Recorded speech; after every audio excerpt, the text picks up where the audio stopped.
Starting June 1st, it will begin a new installment of the Hebrew and Bible Academy. The full 12 weeks will be concentrating on the beginning and fall of Babylon, history, the understanding of the religious aspect of Babylon, as well as what?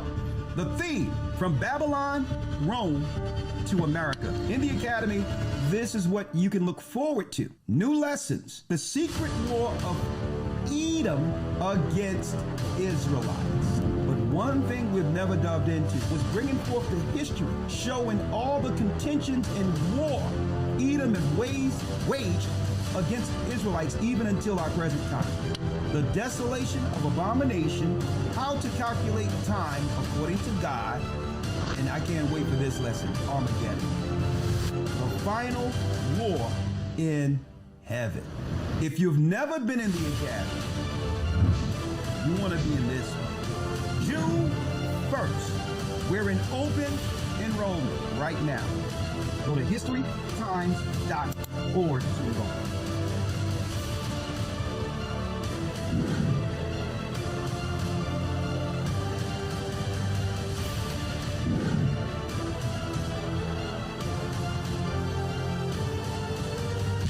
Hebrew and Bible Academy. You're invited.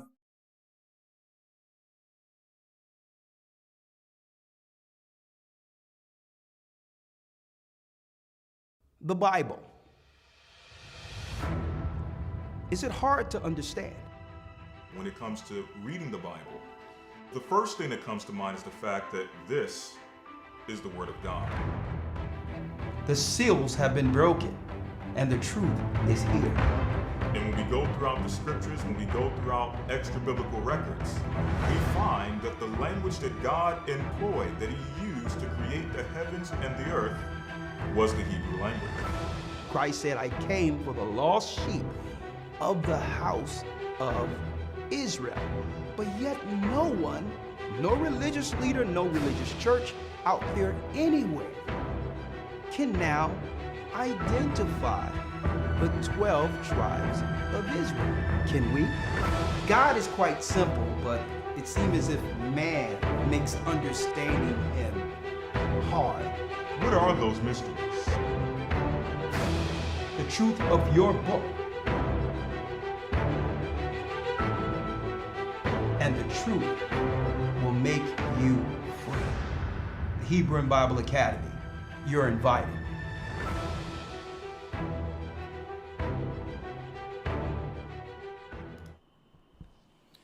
Hebrew and Bible Academy, you are invited. We're the elders of the Gathering of Christ Church here with our weekly Sabbath lesson. That's right, brothers and sisters. You see the title. Operation Rising Lion.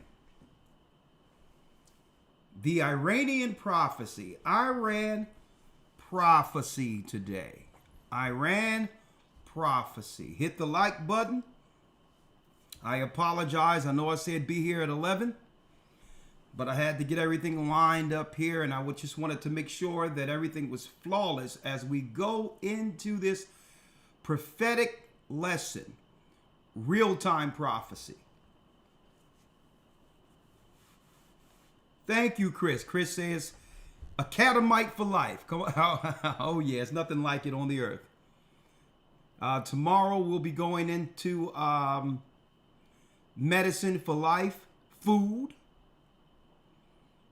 We have a special guest. We'll be dealing with how to eat to live.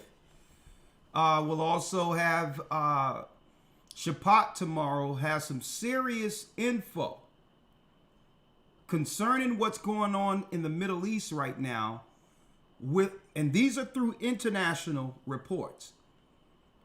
Believe it or not, folks, the news is more nuanced outside of the United States. The international news is way more informative than the small bits and drabs they give us here in America.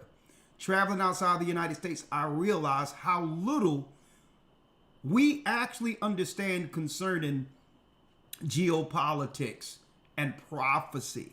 Everything is controlled here. So Shapad is going to be able to jump in and give us some insight internationally, being on the outside of here.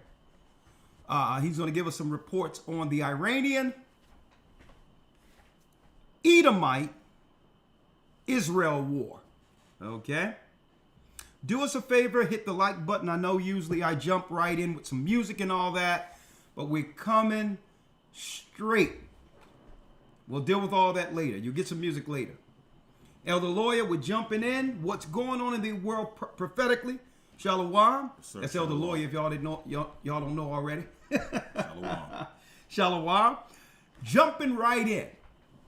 Now I'm going to do this so that we'll be able to answer some text today. All right.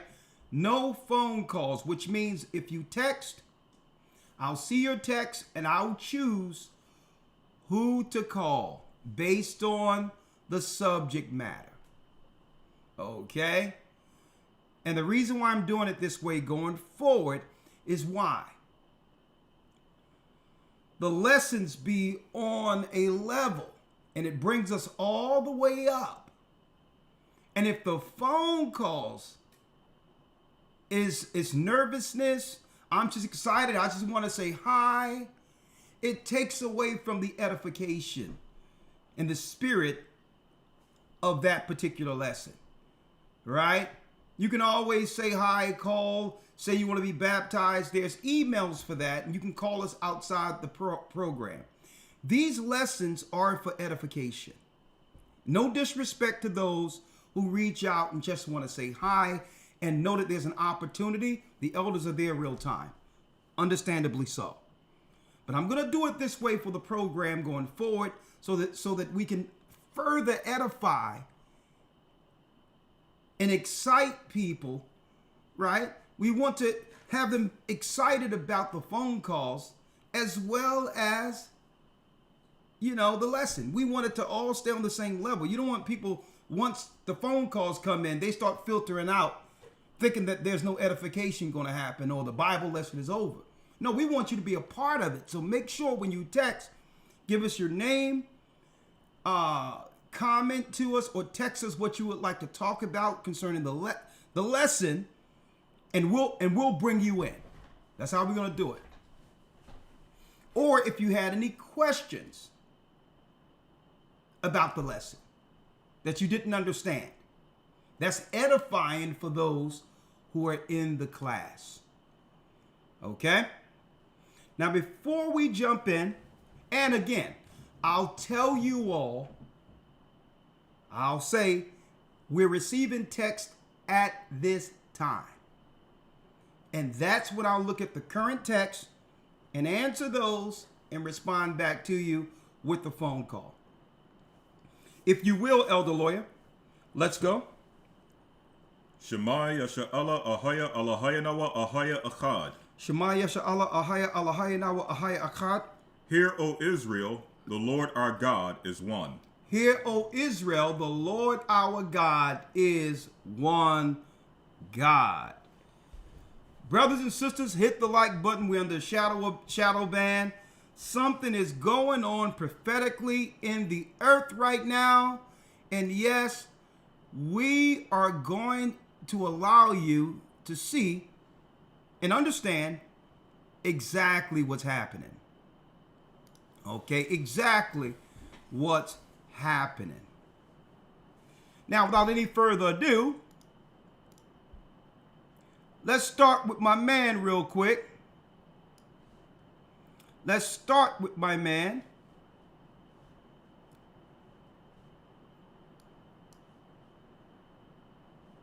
Where's he at? I just had him. There you go. Let's start with our man, Benjamin Wachowski. Well, let's start with Benjamin Wachowski, a.k.a.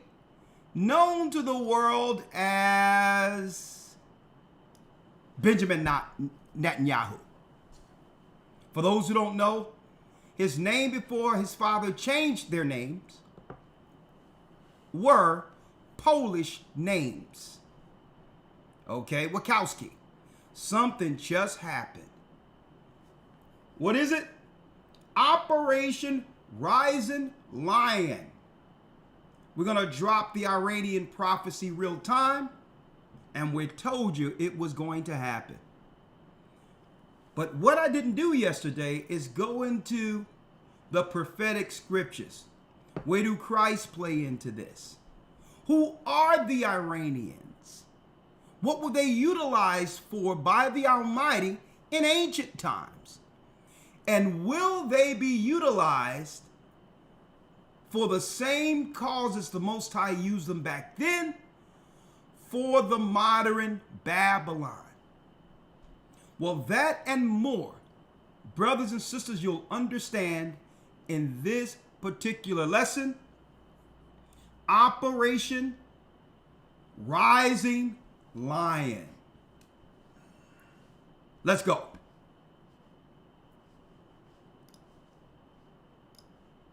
Moments ago, Israel launched Operation Rising Lion, a targeted military operation to roll back the Iranian threat to Israel's very survival.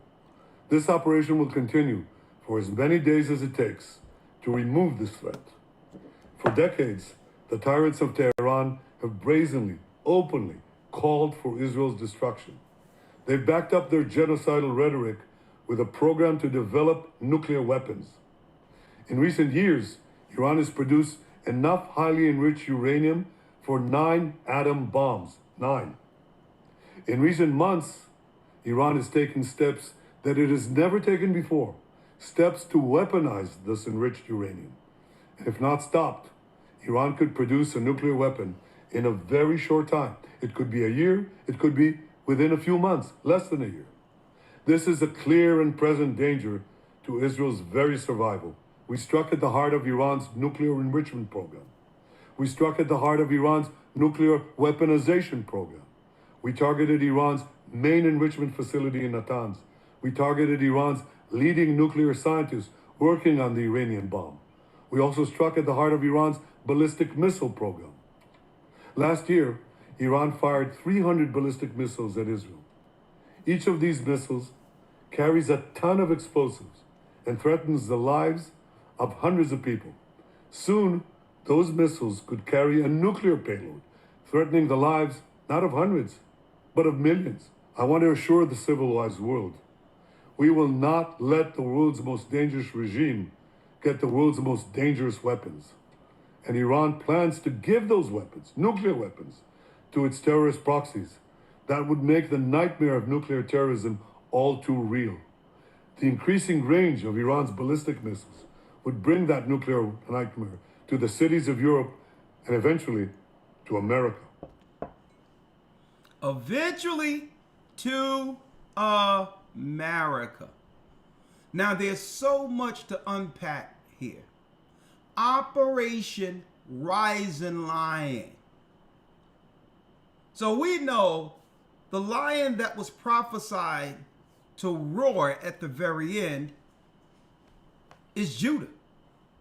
We're going to go into that lion because it's the spirit of Christ that's raising up Judah throughout the earth to proclaim our true purpose on earth as God's people. And at the same time, to warn the nations. So we're talking about a military operation coined by the Edomites, mind you. It's a Operation Rising Lion. So you might think, well, what does the Rising Lion of Judah has to do with them striking Iran? Great question. And it will be answered. It will be answered. How is it that the Rising Lion of Judah have anything to do with wars in the Middle East? Now, there's some key things I would like to point out. Not everything. I can spend an hour just breaking down some of the madness we've just listened to. Okay? When I say madness, what I'm saying is the disingenuous parts of his speech. When he's saying that, well, okay, we're defending our right to exist. Well, if you go back to where you were before 1948, right? Because you have a homeland. You could exist, you were existing fine there. Hitler was already destroyed. So there was no threat there now that Hitler was taken down. Right? I mean, I'm just talking about from my opinion. If I know my land is safe because the tyrant who persecuted me and my people is dead, and now I have power to dictate legislation and others in my homeland, why would I run into an area in which now the people around me threatens my existence? You see how it really doesn't make sense here? I need y'all to think about that. So he says they're doing this for their survival. Poland is still in Poland, and no one is threatening Poland. Okay? So that's one thing I wanted to unpack, but let's not deal with this. Let's deal with the code speak of the rising lion. Okay? And let's break down who is this sleeping giant, Iran, their origin. Who is the sleeping giant that has now been called, listen to me good, called by our God, the God of this world, the God that controls the gods over this world. Let's break down why the Most High God of Israel has called Iran into a final war. Now, if you don't know history, folks, it's hard to understand, but that's why we're here. Okay? And that's why we have the academy. A lot of our people, like it says in Hosea 4:6, are destroyed for lack of knowledge. You don't understand what's going on in the old world because you've lost the history of it. Well, that's what you need to know to understand what's going on right now. Operation Rising Lion. Now, of course, the Iranians retaliated. Fair use. Moments ago, Israel launched Operation Rising Lion, a targeted military. No, not you. Right here. Israel attacks Iran. Boom, that happens. And then Iran responds. Fair use. Well, while you were sleeping, Israel launched a massive series of attacks on Iran, taking out key nuclear sites and killing multiple top military leaders. Obviously, Israel does not want Iran to have a nuclear weapon. So Iran is retaliating now. And threatening to hold the United States responsible as well. So Doug Luzader is going over all that's happened and what is currently happening, because this is still going on at the minute. Yeah, in fact, it seems like we're pretty early into this, actually, even given the scale and the scope of those attacks last night. The White House is trying to distance itself from those attacks, but there are clear signs that the administration knew something was in the works. Israeli fighter jets streak off into the night, dozens of them. Hours later, the impact was becoming clear. Moments ago, Israel launched Operation Rising Lion. Israeli Prime Minister Benjamin Netanyahu announced the attack last night. It was an operation that involved not just an air campaign, but Israeli operatives apparently working on the ground in Iran. The targets, Iranian nuclear sites, scientists, and military leaders. We targeted Iran's main enrichment facility in Natanz. We targeted Iran's leading nuclear scientists working on the Iranian bomb. We also struck at the heart of Iran's ballistic missile program. Israel has already been fending off air attacks this morning. Posting on X, Iran's supreme leader threatened to retaliate. That Zionist regime, he wrote, should anticipate a severe punishment. By God's grace, the powerful arm of the Islamic Republic's armed forces won't let them go unpunished. Well, I'd love to avoid the conflict. Just yesterday, prior to the attacks, President Trump said he was trying to avoid this, hoping to continue nuclear talks with Iran this weekend. But he has also said repeatedly that Iran cannot have nuclear weapons, and these attacks could be a significant setback for the regime. Trying to really dismantle and rubbleize the key nuclear sites in Iran so that Iran can never get back to being as close as they were to a bomb before last night. Okay, there are reports of stepped-up security around the Israeli embassy here in Washington, and this city is already locking down ahead of that big army parade that is tomorrow. Mike and Alex. Well, you live in D.C., the D.C. area, so are they still worried about the streets being crushed by these heavy equipment? I mean, there may be some street damage. I mean, you put an Abrams tank on the street, that's a lot of weight. Yes. You know, the parade route is relatively short. So that may, you know... Okay, let's go into business as usual as the earth spiral into chaos. Let's go into business. Oh yeah, the parade. Guess what? The coming of Christ, the destruction of humanity. Hey, let's talk about this parade, right? But don't worry about it. We're going to break it down to you folks. Project or Operation Rising Lion. What is this? How do you view prophetically or understand what's going on with the conflict now between America, the state of Israel, who are Edomites, and the Iranians, who are who? They are the Medes, the Persians and the Medes. Now, why is that so important prophetically? Well, Daniel seen four separate beasts in the book of Daniel that must rise up in the earth before the Most High brings back what? His son, and give the children of Israel the promise that was shown to Abraham. 4 separate beasts. Well, Iran, for those who don't know, you haven't been in the academy, that's okay. We're here to teach it. Iran is the second beast Daniel seen in the vision. Let's go to Daniel 9, Elder Lawya. Let's go to Daniel 9 real quick. And of course, we have a complete lesson, the 4 beasts of Daniel.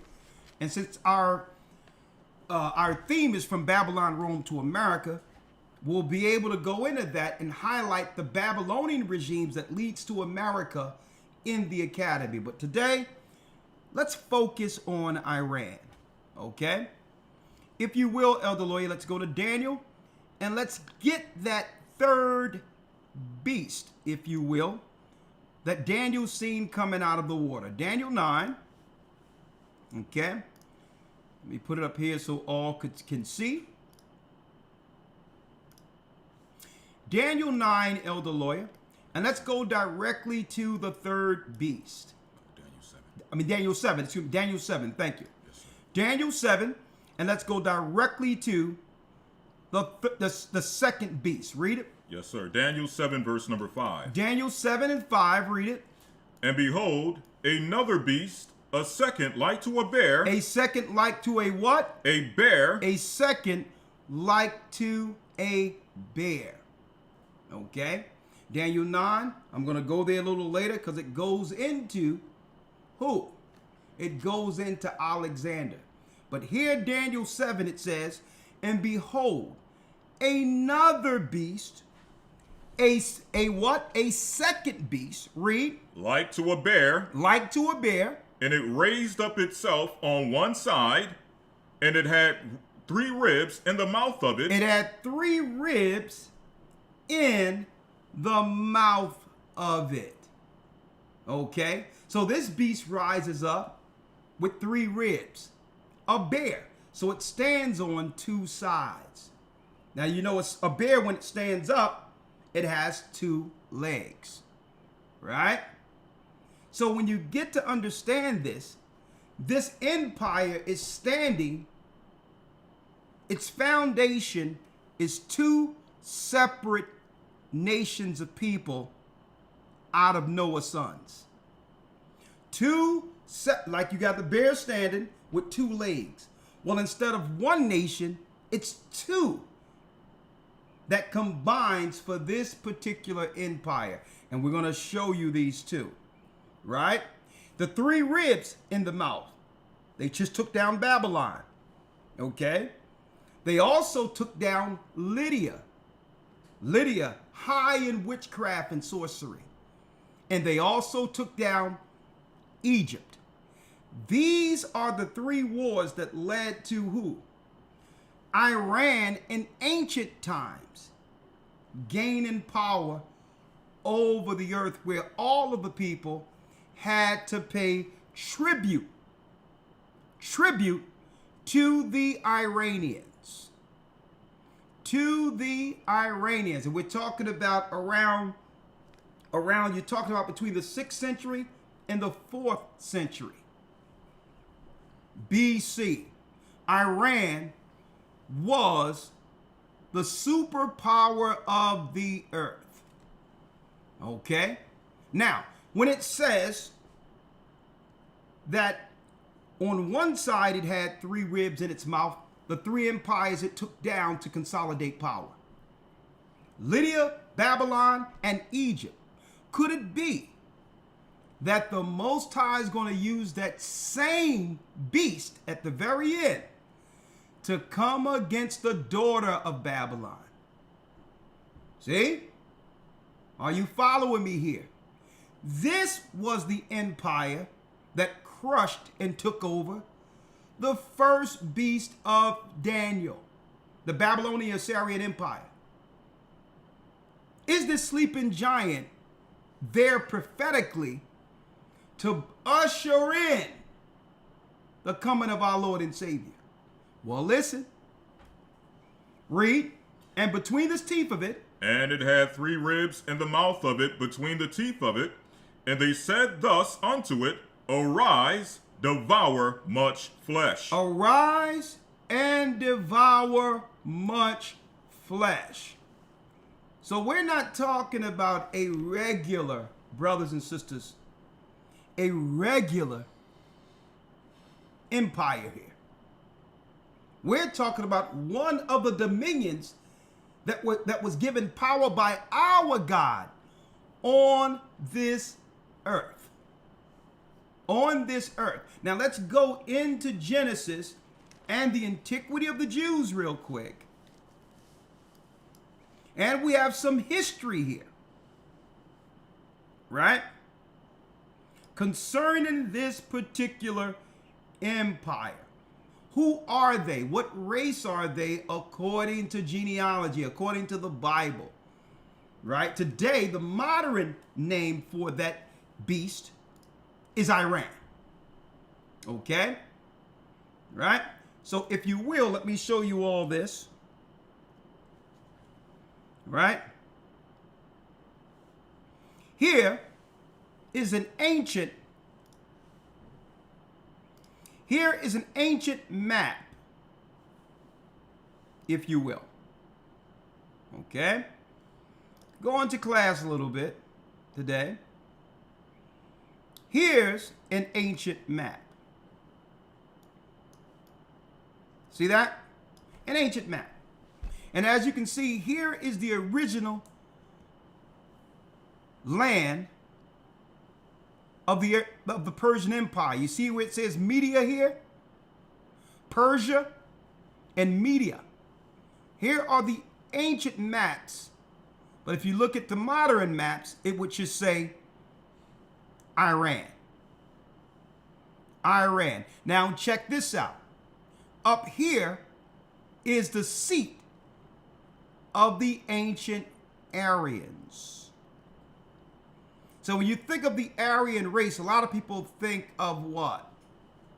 The white Aryan racist race. Okay? But no. Esau assimilates and takes from all cultures, being that beast that was able to steal from all cultures at the very end and make himself the Roman Empire. There's nothing original about Esau. There's no originality. He's an amalgamation of all the beasts which preceded him. So when you hear Aryan, these are concepts that were taken from who? And ideologies taken from the Persians. Okay? From those in the Mesopotamian area. Okay? Now, Elder Lawya, if you will, let's go to Genesis 10, Yes, if you sir. will. And let's identify the children, Genesis 10, and let's identify the children or the seed or families of Iran. Let's go to their origin, their genealogy, okay? If you will, let's read it. Genesis 10 and 1. Genesis 10, verse 1. Now these are the generations of the sons of Noah, Shem, Ham, and Japheth. And unto them were sons born after the flood. After the flood, read. The sons of Japheth, Gomer, and Magog, and Madai. And Madai. This is where you get who? The Medes, who resided in that same geography in the Mesopotamian area. So you have part who? Part Japheth as one leg of that bear, that second beast. So on one leg, it's Japheth. So they're part Asian, right? Because the Japhetic people are Asian. Now, I'm going to finish this a little later and correct a lot of misnomers out there concerning genealogy. When people see Japheth, they'll claim that the white man or Kazars are Japheth. We're going to clear that up a little later. Don't worry about that, okay? These people who are Kazars and converted between the 8th and the 11th century AD are Edomites. They are Edomites. Now, what is the confusion here? And we'll tackle that a little later.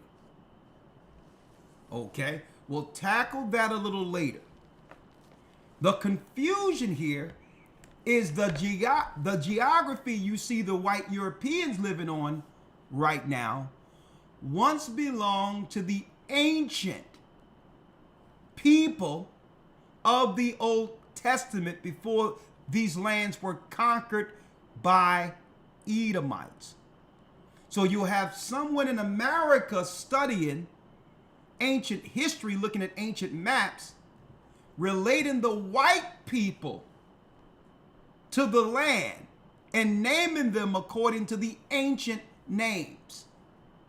Right? So that's what's going on. So a lot of Hebrews who seen white people living in Europe started equating them with Japheth, because that land was originally Asian land, Japhetic land, before Esau conquered Europe. So a lot of them are confused. Now, I understand why they're confused. You go to the Bible, look at the geography like we did with Iran, and think, well, okay, if the Iranians are still there, who are the Persians and Medes, and the Ishmaelites are still there, right, over there all in Saudi Arabia, then I might as well look over what Japheth was and say that the white man in Europe is Japheth. You can't do that. Where's Edom? See, you can't do that. You have to go to the origin of Edom to figure out when he began to conquer other lands and then assimilate himself amongst those people. And we're going to help with that today. Okay? So I understand why they're saying that, but we're going to clear that up later. Right now, we've identified one of the legs of the second beast. Who is that? Madai. Madai is the father of who would become the Medes, right? Let me go here. I'm going into eastward, and we're going to grab here Madai, and it says, boom. See? Madai, a country of Central Asia. That's right, Iran is a part of Asia. Madai is the Medes and or Media, okay?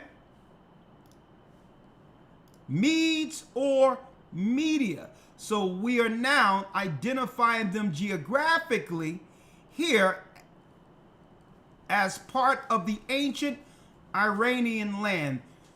Madai, or the Japhetic Asians, lived here. Okay? Are you following me? Now, so when you look over here into Iraq in the Assyrian area over here, that was the first empire that makes up the modern day Iraq. You notice how the Most High is knocking them down in the same order? Iraq was taken down when George Bush went up in there, and now they're going after Iran. Well, Iraq was the first beast connected to Babylon.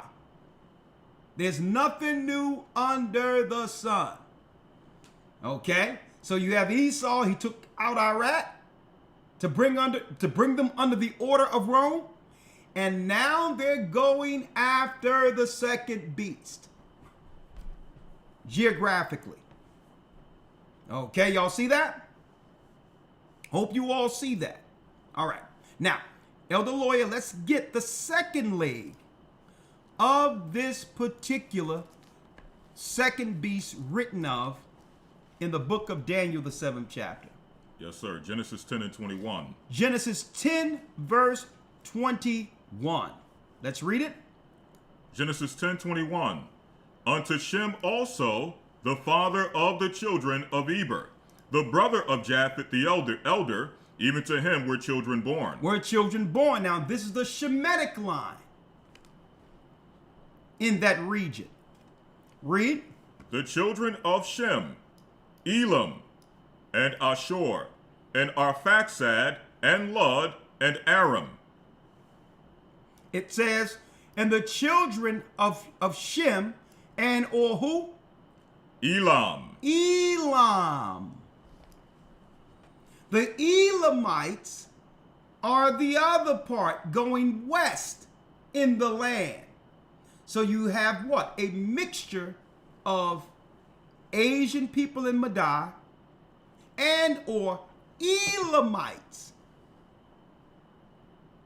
in the most parts of Iran, which makes up the bear of Iran, called the Persian, the ancient Persian, and or Medo Empire.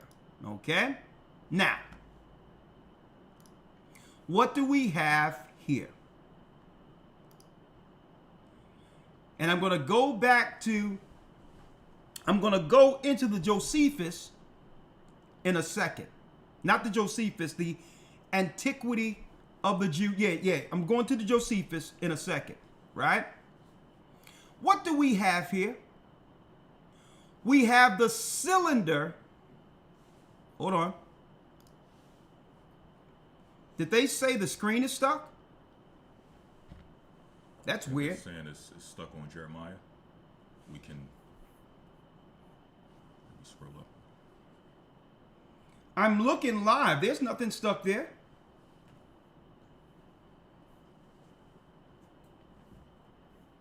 It looks fine on our side.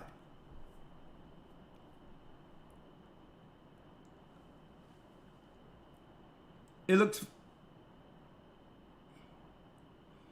looks fine on our side. Okay? Okay, it's fine. I was about to say. Saying the eastward. But even the eastward is fine. The eastward is fine here, Iraq. So I don't know. The problem is on your end. Everyone else, I'm looking at it. Everything looks fine. This screen isn't stuck. Everybody say it's good. I saw the cylinder. So let me go back to the cylinder. If your screen is stuck, refresh your computer. Okay?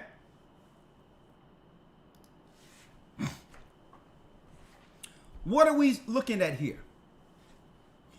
Here's archaeological proof of what was shown in the book of Daniel. This is called the Cyrus cylinder.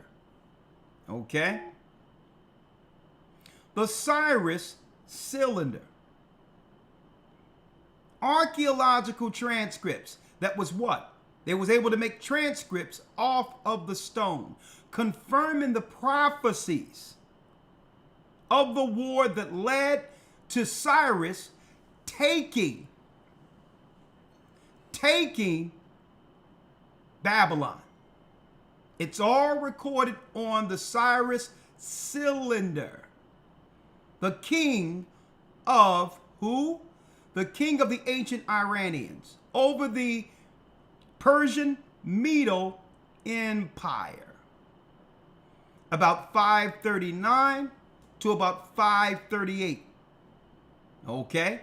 It's called the Cyrus cylinder. Right? Now, in this, and I'm going to show you in the Bible, our God, the God of the Hebrews,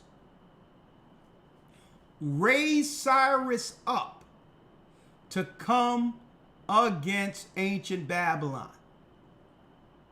And also Cyrus was given the spirit to help our people rebuild the temple.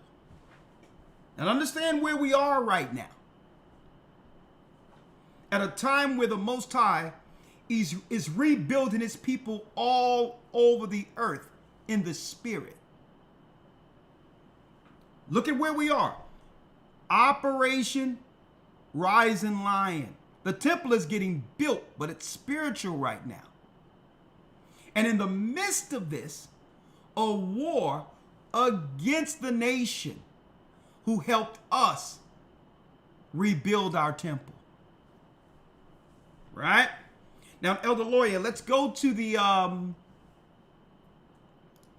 Josephus, Antiquity of the Jews, chapter and verse here. You good? Sir. Antiquity of the Jews, book 1, part 6, breaking down the genealogies, right? Let's read it here. Shem. Shem, the third son of Noah, had 5 sons who inhabited the land that began at Euphrates and reached to the Indian Ocean. So that's the geography. It reaches what? It began at the Euphrates and reached to the Indian Ocean. And reaches to the Indian Ocean. Read. For Elam left behind the Elamites, the ancestors of the Persians. The ancestors of the who? The Persians. The ancestors of the Persians. So the Iranians is confirmed even in antiquity and history that Iran is made up out of the children of Shem, the Elamites, and Madai, who are Japheth. Now, that's why you have a priesthood as a part of the political structure of Persia. It's through the Shem line that they have like the Ayatollahs and all others. Okay? Now let's go to the next one here, if you will, Elder Lawya. So as you can see, for Elam, left behind the Elamites, the ancestors of the Persians, and go on. Scroll up. Let's go here. Scroll down till we get to Japheth. Japheth. Okay, let's see if we can find Japheth here. 1 second. Let me grab it here. What's the chapter and verse there? You have 1, 6, and 1. 1, 6, and 1. That's 4. That's 4. Yep. That's 5 there, right? Yep. So I'm gonna keep going up. 1 second. I'm gonna keep going. Keep going? Upwards. Oh, Upwards. okay. Yep. 1 second. Okay, yeah, it's backward. Yep. All right. All right. Scroll down till you get to book 6. 1 second. Okay, I see how this program works here. Right here. 6 and 1. Right here? Yes, sir. Yep. Keep going down Right just here? a little bit. Yep. Yep. There you go. Right here. Yep. Let's read it. It says, I'll start here with Japheth. Japheth. It says, Japheth, the son of Noah, had 7 sons. They inhabited so that beginning at the mountain Taurus and Amanus, they proceeded along Asia as far as the river Tanais, and along Europe to Cadiz, and setting themselves on the lands which they light upon, which none had inhabited before. Oh, let's start here. Let's start. Now, these are the grandchildren of Noah. Yes, sir. Now these are the grandchildren of Noah, Come on. in honor of whom names were imposed on the nations by the first seized upon them. Japheth the son of Noah had 7 sons. They inhabited so that beginning at the mountain Taurus and Amanus, they proceeded along Asia as far as the river Tanais, and along Europe to Cadiz. And along where? Europe to Cadiz. So as you can see, the original Europeans were who? Japheth, or Asian. See that? So if white people conquer this land later, it doesn't make them the indigenous people of Europe. Come on. And setting themselves on the land which they light upon, which none had inhabited before, they called the nations by their own names. Come on. For Gomer founded those whom the Greeks now call Galatians, or Gauls, but were then called Gomerites. Magog founded those that from him were the Magogites. And Magog would be modern day China. Come on. But who are by the Greeks called Scythians. Now as to Javan and Madai, Javan and Madai, read. the sons of Japheth. The sons of Japheth, read. From Madai came the Madians, who are called Medes. Who are called Medes by who? By the Greeks. The Greeks called the sons of Japheth the Madai, from Madai to the modern day Medes. This in of itself, brothers and sisters, makes up the 2 legs of the great second beast given in a vision to Daniel. Are y'all following me here? Right? Now, Elder Lawyer, since we have identified Iran, let's now go to Jeremiah 25, verse 15. Jeremiah, now let's go into the prophecies concerning Iran. Yes, sir. And I'm putting this out there, folks, because the evangelical preachers out there, there's no one in the United States that's set up under modern day Christianity that's breaking this down. Normally, under normal circumstances, we have a school class like this every Sunday where we give the dates and all these others. But I thought it would be apropos in the midst of prophecy to actually quantify and give you insight of what's happening real time prophetically, so you'll understand the characters that the Most High is utilizing in these end-day prophecies before Christ's return. Right? Esau have renamed the whole earth. So if you don't know who the people are, you'll never understand what's going on over there. See, now, identifying Madai, identifying the Elamites in their geography, now you can go into the Old Testament and make sense of modern day prophecy based on geography. The only one that's a little slippery out of all the nations we read of in the Old Testament is Esau. He had become the invisible man, which means he assimilated himself. He'll conquer a nation and then become that nation and hide his true intentions and nation, and also the prophecy concerning our God warring against him at the very end. So he hides himself. An example, we were talking about this before the lesson, and Elder Lawya made a great example.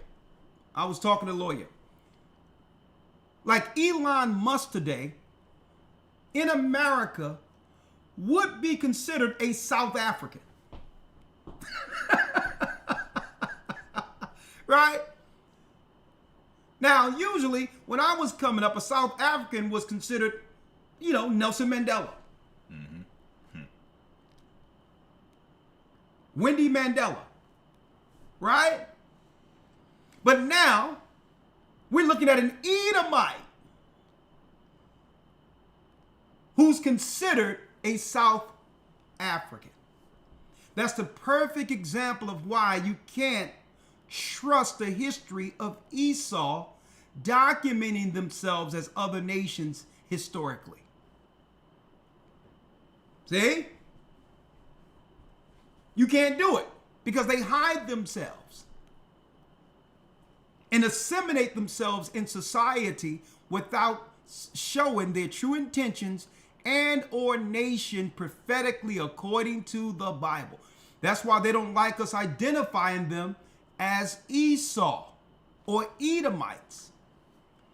That blows their cover. That blows their cover. Okay? And we're going to talk about that exactly, the invisible man. Elder Lawya, if you can, let's go to Jeremiah 25 real quick. Yes, sir. Right? And for all those brothers and sisters who never been in one of our Hebrew and Bible academies and saying, man, a lot of this is making sense to me. This is just I would say, a minuscule piece of what you'll actually receive in the academy as a whole. Okay? We dive in to the history, and the PDFs and all that is right there for you to do your own research to confirm what we're bringing you is true. No one out there can claim the Bible is incorrect when we're dealing with what? Archaeology and history concerning secular nations outside of the Hebrews that's documented, like we showed what? We showed Cyrus cylinder that documented the fall of Babylon, a vision that was given to Daniel. That's an outside source that proves the prophecies and what the Most High showed our people are true. That confirms the validity of our book. See? So all this, well, man wrote the Bible. Now, listen, you don't say that about any other book you respect. Man wrote every book. And so what does that mean? So now, the only book that we can question that man wrote, as you claim, is the Bible. Why do you take that particular view and skepticism strictly only with that book, opposed to the other books you respect out there? That's hypocrisy, because you know the book is real and it challenges you, and it'll have you question what? The foundation of your core beliefs. That's why they question the Bible, because if you believe the Bible, you have to now restructure everything concerning yourself. That's why they go, oh, the Bible tampered with. How many translations is the Bible? Oh, nah. Don't try. Listen, don't even try it, because you'll be out there pushing a book like Oprah's book club almost every week, claiming a book you read that everyone should dive into. Mm-hmm. But it's all of a sudden, it's the Bible that we must question. Nah. The devil is like, stay away from this. Okay? This Bible is like a cross to the vampires. It slays the dragon. Elder Lawya, let's get to Jeremiah real quick. 25. Yes, sir. Jeremiah 25 and 15. Jeremiah 25. Let's get there. Let's read it.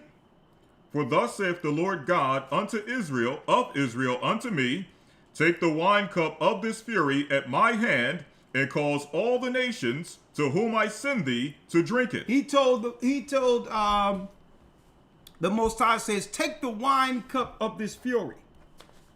And do what? And cause all the nations to whom I send thee to drink it. And cause all the races of the people it says, cause all the nations to whom I send thee to drink it.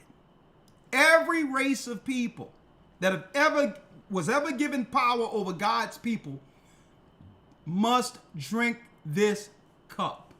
Now, before you go there, Elder, I want to show one other thing.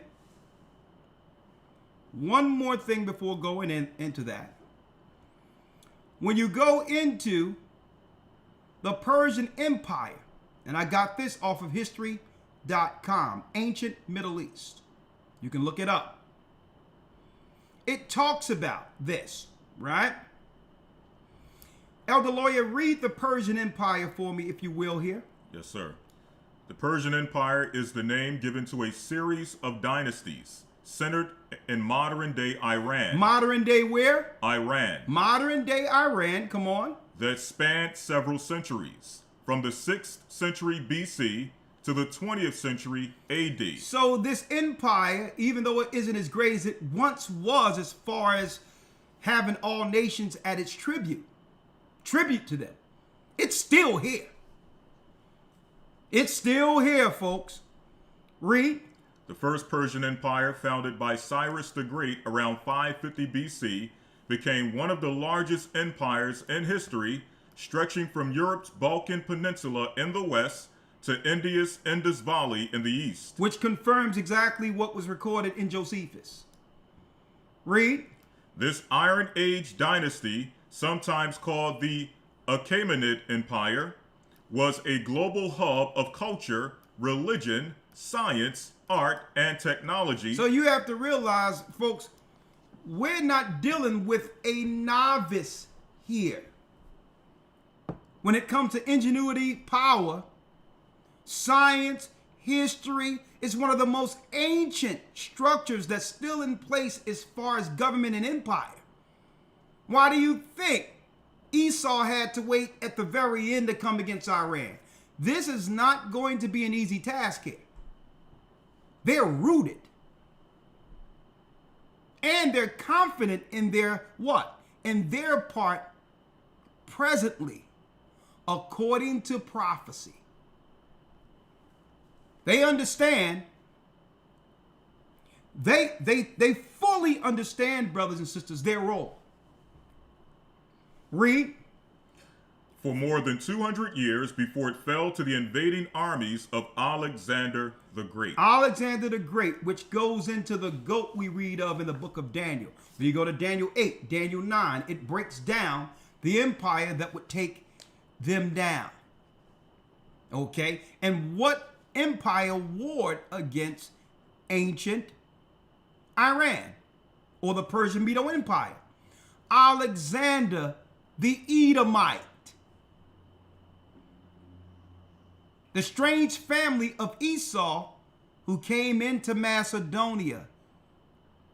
It was the Edomites who took them down and took their power, like shown to Daniel. Cyrus the Great. Let's get straight to Cyrus the Great. Yes, sir. The Persian Empire started a collection of semi-nomadic tribes who raised sheep, goats, and cattle on the Iranian plateau. Cyrus the Great, the leader of one such tribe, began to defeat nearby kingdoms, including Media, Lydia, and Babylon, joining them under one rule. He founded the first Persian Empire, also known as the Achaemenid Empire, in 550 BC. Come on. The first Persian Empire under Cyrus the Great soon became the world's first superpower. It united under one government 3 important sites of early human civilization. Now you see what it says? This became the first world's superpower. So what we see in presently is the current world's superpower up against the ancient world's superpower. That's what we're witnessing with Iran against the Edomites right now, or the Edomites against the Iranians. That's what we're witnessing. The modern day superpower who's using Israel, that little place there, as a proxy. Okay? And Rome is controlling this all, folks. But that state of Israel is a proxy, a colony of the United States, the superpower, fighting the ancient, looking to rival the ancient superpower Iran, the sleeping giant. It says, one government, 3 important sites of early human civilization. In the ancient world, Mesopotamia, Egypt's Nile Valley, and India's Indus Valley. Cyrus the Great is immortalized in the Cyrus cylinder, a clay cylinder inscribed in 539 BC. Archaeological proof that everything we're dropping is true, and that the prophecies given to our prophet Daniel proves that Israel's prophecies is above all prophecies on the earth. No other record can quantify what's going on in the earth right now. You can't go to the Gita, the Book of the Dead. You cannot go to the Quran to figure out what we're talking about right now. And believe it, if you could, the people over in Israel today would be claiming to be them and using their records. See? That's why they don't mind us claiming to be African or from the origin of African of Ham. There's no prophetic source or future of power that was given to Ham. See? That's why they don't mind us claiming it, because prophetically, you know, we're in the position to just be servants over the earth under the other people forever. That's why they don't mind us saying we're African, we're Ham. Because there's no prophetic future for these people that we're claiming to be. See? If it was about being African, as far as prospering prophetically, guess what, folks? I'm going to tell you right now. This guy right here and all of them would be claiming to be the Africans. I'm talking about wholesale.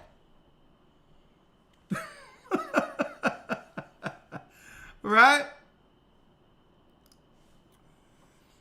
Cyrus the Great immortalized in the Cyrus cylinder, a clay cylinder inscribed in 539 BC.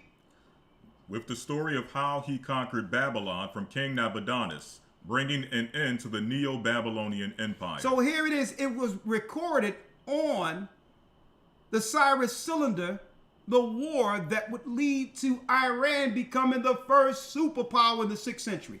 Folks, this is history. This is history right here. Right? Read. Darius the Great, the 4th king of the Achaemenid Empire, ruled over the Persian Empire when it was at its largest, stretching from the Caucasus and West Asia to what was then Macedonia, today's Balkans, the Black Sea, Central Asia, and even into Africa, including parts of Libya and Egypt. He unified the empire through introducing standard currency and weights and measures, making Aramaic the official language and building roads. And building roads, come on. The Behustan inscription, a multilingual relief carved into Mount Behustan in western Iran, extols his virtues and was a critical key to deciphering cuneiform script. Its impact is compared to that of the Rosetta Stone, the tablet that enabled scholars to decipher Egyptian hieroglyphics. Okay, this is modern day. This is ancient, which would be modern day, the land of Iran, Persian and Medes. And guess what, folks? The Most High put a spirit on this particular king to rebuild the temple. Their original religion was the paganism, the pagan Zoroastrianism. Ancient Babylonian religion moved from them all the way, from Babylon all the way to the modern day Iranians, and that's why they're all predominantly Muslims today. It all goes back to the Persian mythology, the religion of Zoroastrian. Okay? All the way down to when Alexander the Greek took them down, took down Darius in 333 BC. Okay? Now, that's the history on it. And folks, let me tell y'all something, man. Iran have been a cultural powerhouse and a stronghold in the earth all this time. So this isn't an easy scenario. And our God have made it so. Now, am I for Iran? The answer is no. Am I for the Edomites side, that them fighting against each other? No. I'm just here reporting it. Okay, through the Bible prophecy to show you what comes next. All in all, we're for our people, the lost tribes of Israel. And it's important. That doesn't make me racist. How the world defined racist. You being for your people doesn't mean you hate someone else. I'm for the lost tribes of Israel. Why? Because when Israel is in power, all the races of the people benefit. The world is better because we treat people better. So in actuality, with us being in the interest like Christ was for his people, it's an actual benefit for the other races of people out there. If you want to know what a better world looks like without chaos, war, and confusion, well, you have to look back to when there was what? Peace. After David took down the pagan enemies and the pagan kings, and guess what? There was 70 years of peace in the earth because the children of Israel ruled. Out of that 70 years of peace, it have always been chaos and destruction. So when we stake claim to being the 12 tribes of Israel, folks, that's a benefit for everyone. Hence the reason, I'm going to tell you right now, Iran is being very hesitant in coming into this war. I'm going to tell you this right now. Iran, for years, Mahmoud Ahmadinejad, I reported this in 2011. He said, listen, how can America in the Western world and Israel be the moral barometer for justice when you've enslaved God's people? You never even treated black people right.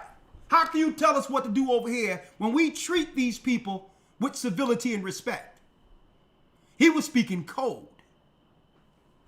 He's like, yo, I'm not jumping into this. And no, Iran was like, that's on y'all, what y'all did to Judah. We have history. Iran has history in which they helped our people during the time of Esther. During the time of Esther, folks, when the Persian Empire when Haman, the Edomite, was seeking to kill us, the Iranians gave our sister power to judge the Edomites so that we can reign in that same region, so that we can survive the carnage. They were going to depopulate us, and the Iranians protected us. So they got the history of protecting us. See? So now Esau is telling them, nah, you got to come into this war with us against the rising lion. And Iran for a long time have been, listen, they've been quiet, not participating in the world, the one world order like they wanted them to. Esau have sanctioned Iran. Esau have threatened Iran. And Iran is like, listen, I don't want to do this. I don't want to come up against the rising lion. I know what's going to happen prophetically when their God send the Son of Man back. So the Iranians are trying not to get into this war. But Esau's like, hey,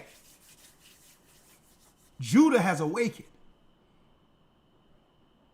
Judah has awakened, and you were a part of the original Confederacy, Iran. And you're going to let us be the fall guy now? Esau is the bad guy? You think we're going to go down by ourselves? You're coming into this war. And that's what Esau is doing over there. Because Iran don't want to come into the New World Order's military and have their military join NATO. They don't want it. Because really, the NATO war is getting made in the earth to come against Judah. Every nation Rome or America takes down, they assimilate into the Roman power and or military. Eventually, that military is going to come against Israel. And I'm not talking about the state of Israel that was made as a proxy of the United States right now. I'm talking about God's people. And Iran is saying no. They know the prophecy. They're one of the rare countries in the earth that has what? A balance of power between the Ayatollah Khomeini, a religious leader, and a president or prime minister that has equal power. So they're knee-deep in prophecy, and they understand their part here and are refusing, because once they jump in, folks, it's going to be total chaos to a degree this world have never seen. That's why they're being so hesitant. Some people are wondering, well, why isn't Iran retaliating like they have the power to? They'll send a few strikes or whatever, but why aren't they 2 feet in? Folks, once they're in, there's no turning back. There's no turning back, and they know it. So they'll send a strike here and a strike there and come to talking. But Esau's like, listen, we're going to beat on your door until you come into this war. The ancient superpower has to fall and have their armies aligned with NATO, which is the Roman army. You'll never hear this any other place on earth of what's going on right now. I'll tell you this. Try to find what I'm telling you right now. And I've only been speaking for about an hour and something. Try to find and quantify in 1 hour what I've just broken down to you. What, through the Spirit of the Almighty, through the Spirit of Christ. Try to find it anywhere. Go online, go anywhere. Now, you'll probably hear somebody talking about it in about a month from now after ear hustling this channel. Okay? That's what you'll do. But breaking it down historically, who they are and what their purposes by our God is, you're not going to find it broken down like this anywhere on earth. I'll challenge you.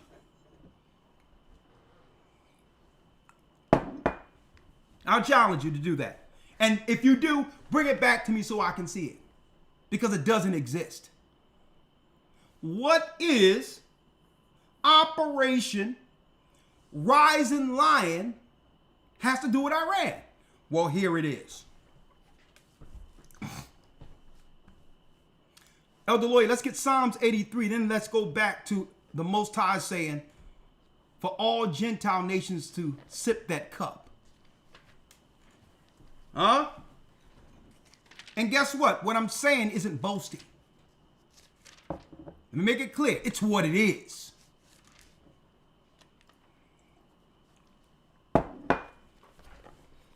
Right? Let's go to Psalms 83 real quick. Yes, sir. Right? So all the nations, brothers and sisters, are in an confederacy. A secret alliance against the lost tribes of Israel. Inside baseball, where all the nations understand what's going on, but yet refuse to tell us. Right? So here's the conspiracy. Let's read Psalms, Elder Lawya. Psalms 83. Let's read it. All right. Okay, I see what people are talking about. You see here? How you on Psalms with this Jeremiah? That's what it is. That's what they're, thank you. That was the issue.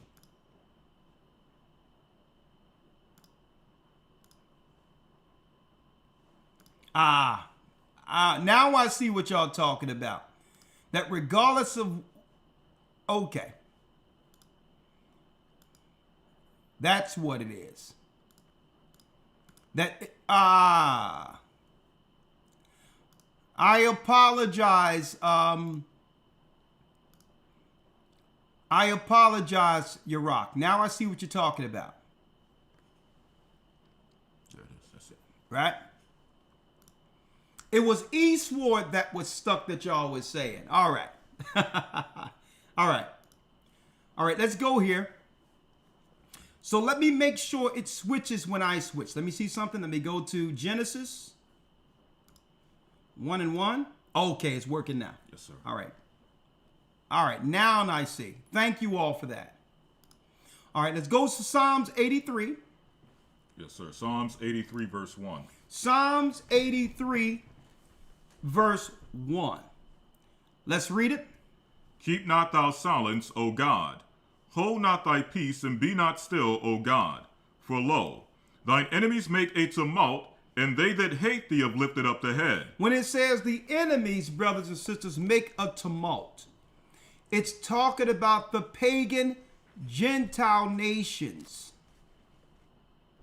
The pagan Gentile nations has made a tumult. There's an uprise amongst them. And it says, they that hate thee, that hate our God, and by default hates us. And folks, that hatred has nothing to do with the color of our skin. You have East Indians who are pagans, who are darker than us, who would come over here and look down on us. So it's got to be something deeper than the hue of our skin. It has everything to do with the God we serve. They know that the God we serve rivals the gods they serve. This is why the Gentiles hates the Bible. So get off this thing where I'm being hated on by other people because of the color of my skin. Esau is playing on that. Oh, so they think that other dark-skinned people are not their enemy. So Esau will just step back and hire them to exact the hatred and the racism against us. See how it works? Since we're on this skin tip, Esau's like, hold up. I received the whole Aryan manifesto of racism and power from the Mesopotamian area, and these were all black people. So since they're stomping down at white supremacy and white people, I'll just go over there and hire a bunch of East Indians and all of that, and they'll come over here and step on their necks under the black and brown coalition. We have to get out of this thing believing that they hate us because of just color. They hate us knowing the God we serve rivals the gods they serve. Okay? Get out of this black and brown stuff. Esau's a cunning hunter. He'd be like, oh, it has to be somebody black that they will allow to destroy them. So they have to be black to be trusted. That's how Esau thinks. Okay, let's go back to the ancient times, to the alliances, and find all the black people that hated their guts in the ancient times and hire their children to crush them. Hire the pagan black children of the ancients, and we'll make them doctors. We'll make them pharmacists. We'll give them a place on CNN. Okay? We'll just prop them up before black people, since black people are so simple to trust strictly off of color. Esau is cunning. Lo, thine enemies make atonement, and they that hate thee have lifted up the head. Read. 3.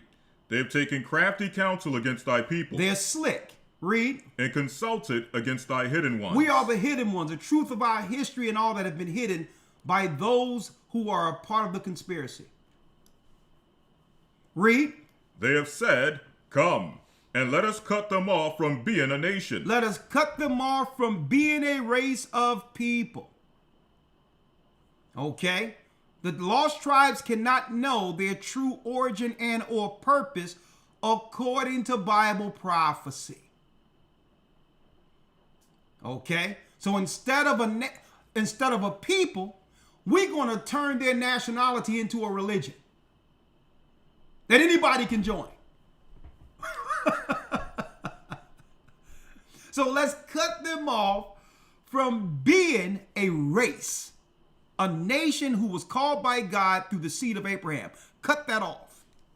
Read. That the name of Israel may be no more in remembrance. So that when their children are enslaved, their children will remember nothing. We'll hide their history, we'll distort their history, and we'll teach them how to assimilate into the pagan culture. They did a mind job on us and our forefathers.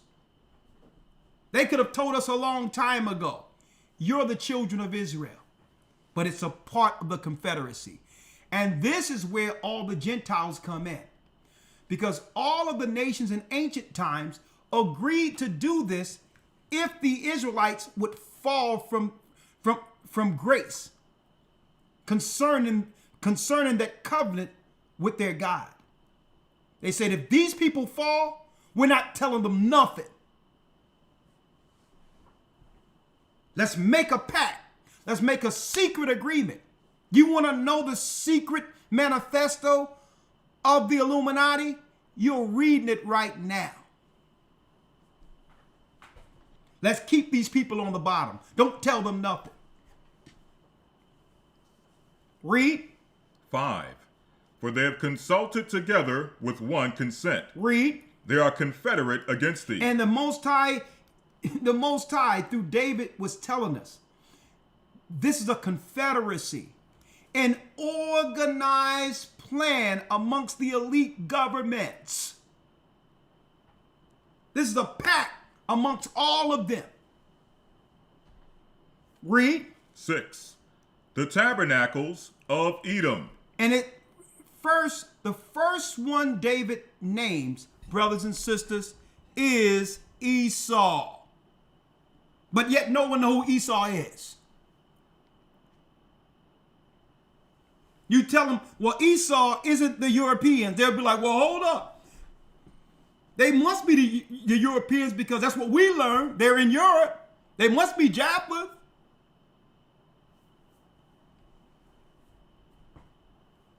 The white man must be Japheth. Helping Esau hide himself when he's the main conspirator. He's at the head of it all. David named him first. Read. The tabernacles of Edom and the Ishmaelites. The Arabs. Of Moab and the Hagarenes. Speaking of those, the Palestinians and those in the Middle East. Read. Gebal and Ammon and Amalek. And Amalek, who are the Kazars today. Read. The Philistines with the inhabitants of Tyre.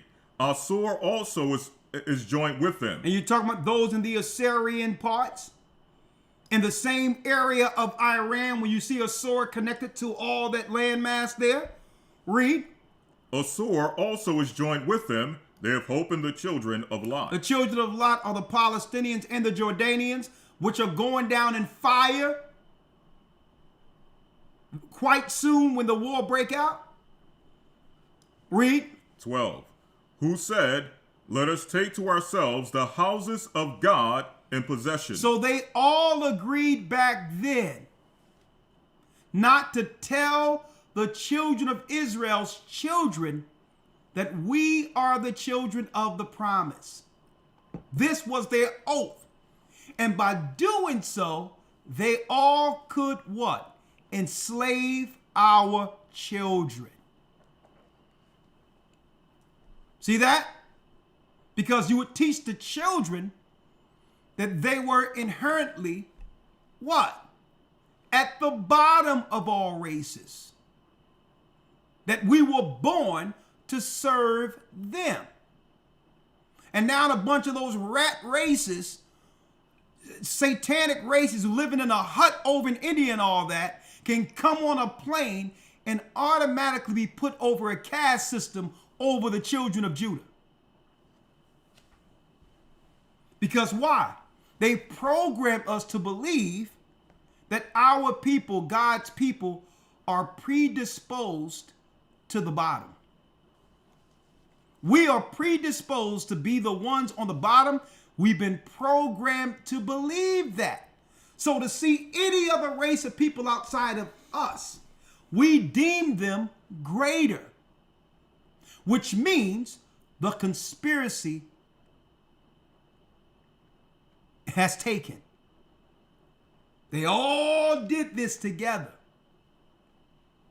You can get a guy, let me tell you, flat broke, cleaning up dung near the pyramid in the Middle East, get on a plane here in the United States, wasn't making no money, and immediately in a caste system of the United States, he's above us as a minority when it comes to benefits, finances, grants, everything he can get just by getting on a plane. And none of us understood it. It's that agreement. Keep these people on the bottom. That was the agreement your forefathers made. And if you want to stay in rulership, if you want to continue your empire, you better help us keep them on the bottom. We must continue the lie. But guess what? Operation Rising Lion. See? The lion has awakened. See? And that was a secret code. That was what? Code talk to all those out there, the elite, who understand who Judah's children are in the earth. They understand it. They're rising. We need to get this conspiracy together. We can call it immigration, whatever you want. We'll put every dime we have behind it. We must now all gather together to keep Judah from rising. And Iran is saying, I don't want to go into this war right now. And the Most High is saying, what? Most High is telling Iran, you coming into this war. Huh? You're going to drink this cup. Let's go to Jeremiah 25. Yes, sir. Jeremiah 25 and 15. Okay, let me grab it. Jeremiah 25, verse 15. Let's read it. Yes, sir. Jeremiah 25, 15. For thus saith the Lord, God of Israel, unto me, take the wine cup of the fury of this fury at my hand, and cause all the nations to whom I send thee to drink it. For thus saith the Lord God of Israel, take the wine of this cup at my hand, and cause all the nations of the people, all the races of the people, including the superpowers throughout the earth, to whom I send thee to drink it. Read. And they shall drink and be moved and be mad because of the sword that I will send among them. Read. Then took I the cup at the Lord's hand and made all the nations to drink it, unto whom the Lord had sent me, to wit, Jerusalem, and the cities of Judah, and the kings thereof, and the princes thereof, to make them a desolation, an astonishment, and hissing, and a curse, as it is this day. As it is this day, Judah had become a curse. Because you know what? We had to drink it also. See? The Most High had an agreement with us. If you break the covenant, I'm going to deal with my people first. Therefore, the other nations doesn't have excuses going forward. You can't claim there was some preferential treatment here. He took down Judah, us, first. And we're his people. What do you think he's going to do to you? See? So when he says all nations drink this cup, I'm judging the whole world, starting with my people. See? So now the other nations, guess what? Iran, Edomites that are over there shooting at Iran right now, guess what? They all drunk of the cup. They all agreed in the power our God gave them. Let me say it again. They were all in agreement with the glory, power, and reverence they received on the earth by our God.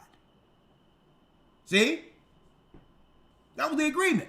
You was all happy when he made you head man in charge. But then when you begin to break the agreement of being in charge, that's when our God had a problem with you. See? So now you drunk the cup. You got all the glory. You had a power for some time. But now, guess what, folks? It's time to pay the piper. And that's what we're seeing right now in the earth. The other nations received the glory, but they broke the agreement. So now the Most High is saying, well, okay, look at Judah, look at Israel. And look, this is what happens when my people break the agreement. What do you think I'm going to do to you? See? So we all had to drink this cup. Read it. 19. Pharaoh, king of Egypt, and his servants, and his princes, and all his people, and all the mingled people, and all the kings of the land of Uz, and all the kings of the land of the Philistines, and Ashkelon, and Uzzah, and Ekron, and the remnant of Ashdod. Ashdod is what? Ashdod is the city of Edom. So who would be dwelling in Ashdod? Huh? We're going to get that in a second. Let's get that out of Zechariah.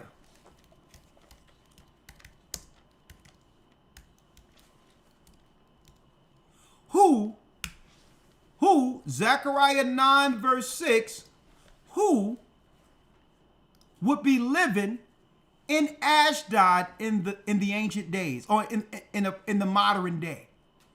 Who shall dwell in Ashdod? Right now they're fighting at Gaza, right? Here's the modern day prophecy. I'm not saying this, God is saying this. Zechariah 9:5, read it. Ashkelon shall see it and fear. Gaza also shall see it. Gaza shall also see it. And be very sorrowful. And that's why they're being bombed and all that right now. It's prophecy. Because what? The people of the Palestinians were also a part of that agreement against us.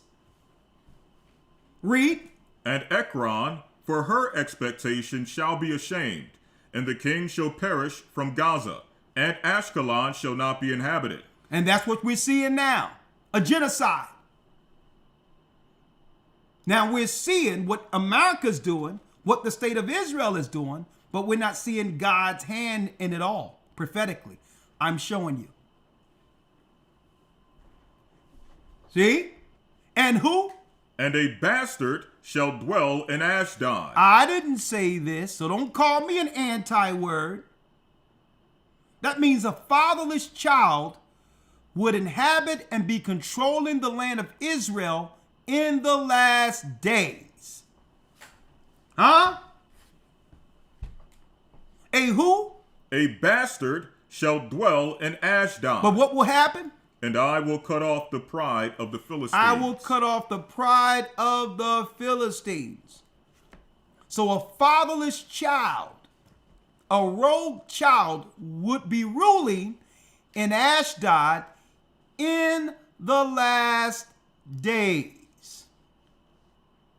In the last days, a fatherless child will be ruling from the land. Let's go back to Jeremiah.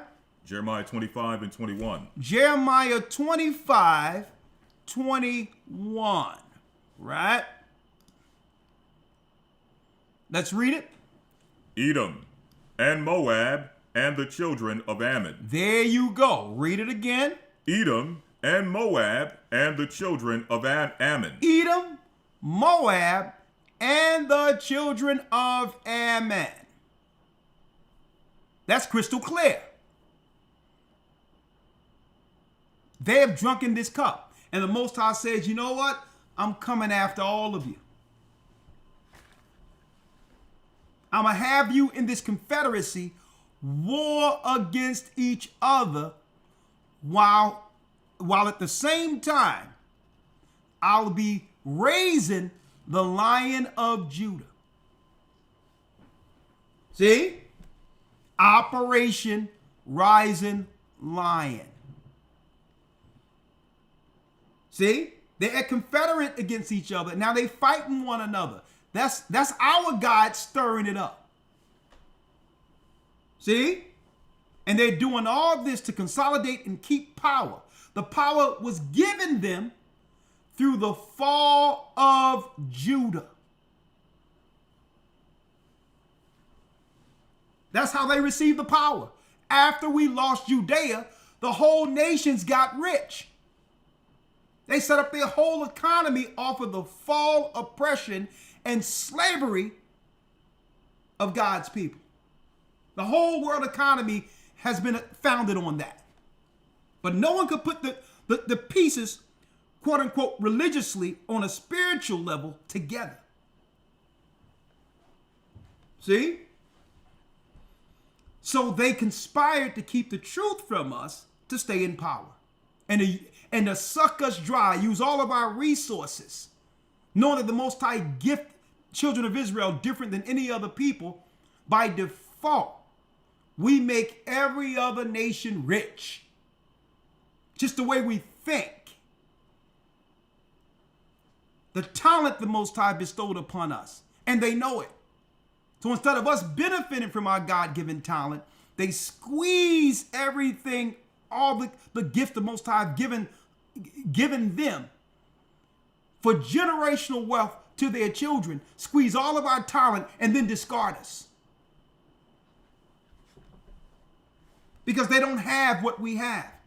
And none of you never realize why. Why are we the center of attention? Why do everyone always up against us? Because they need what we have, folks. We are God's source on earth. And they know it. Without us, there is no power.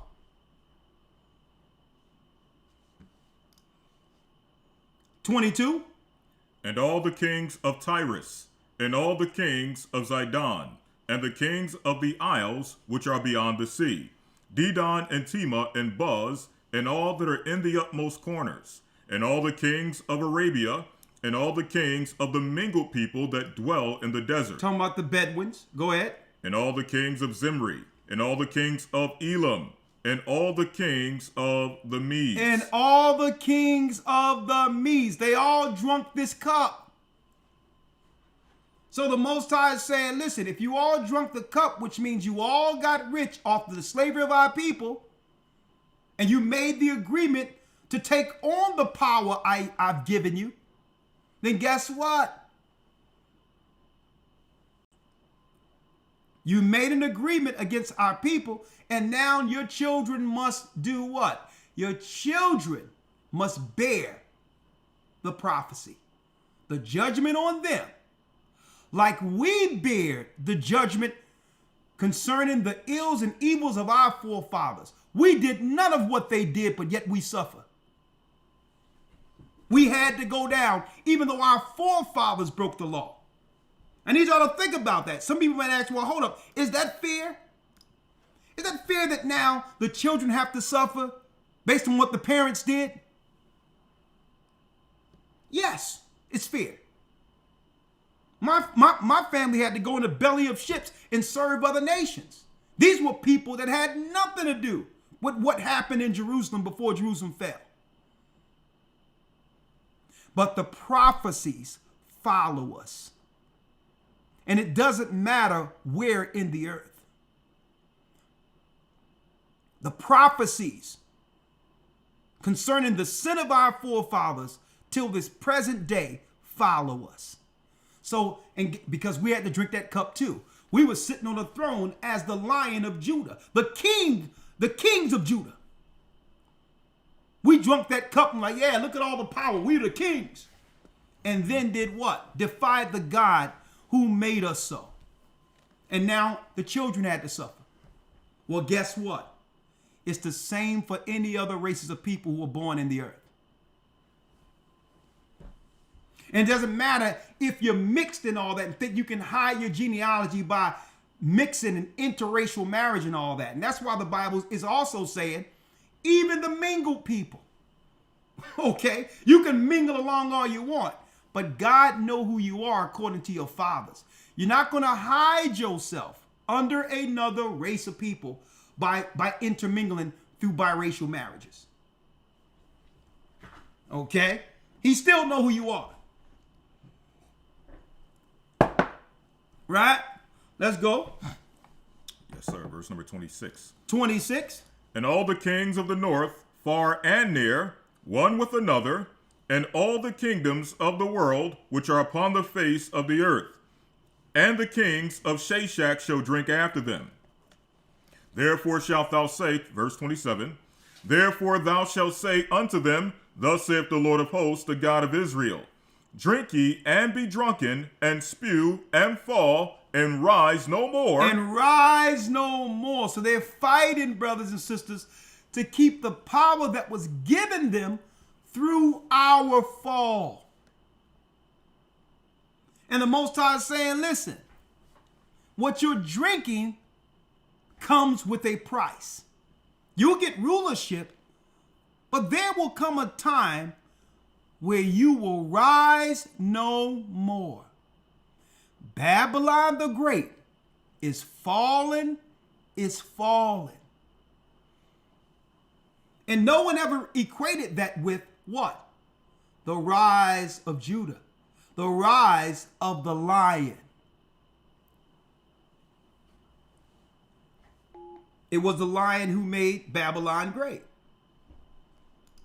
Read.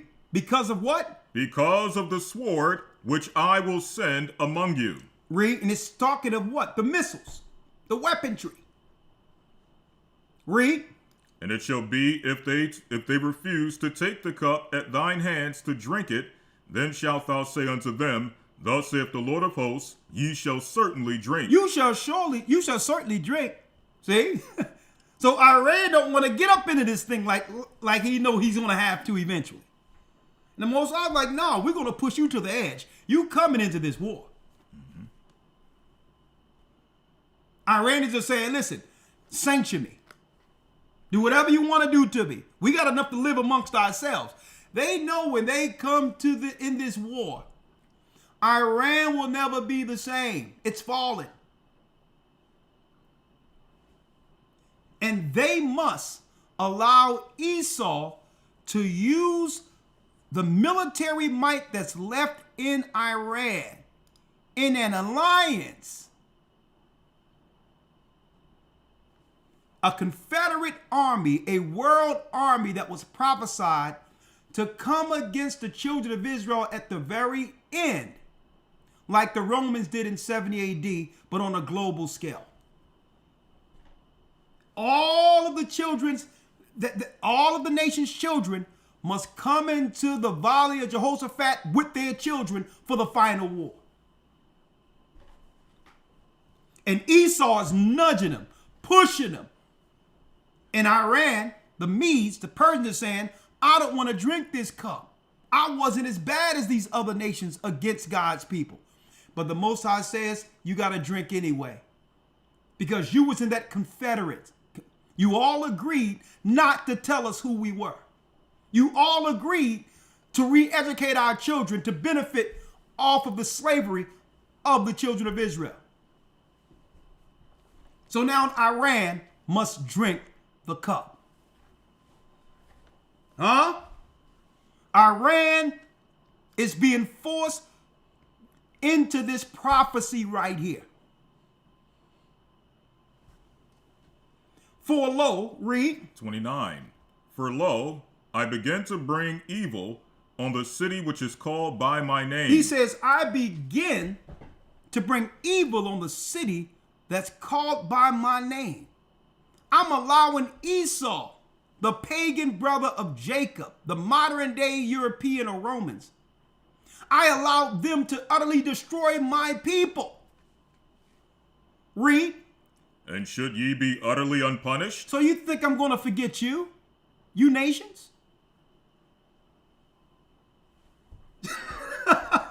So it's okay if only the children of Israel suffer in the earth for the things we've done wrong.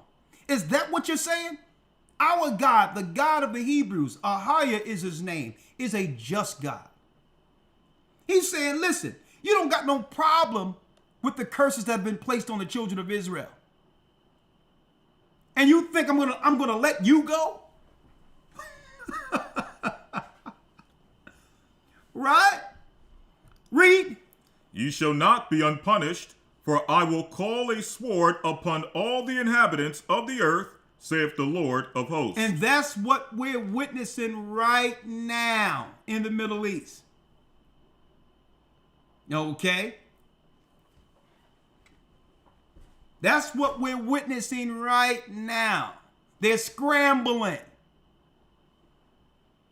At the same time, the time is ticking down quicker on Esau's empire. So he don't have no time to wait for these political diplomats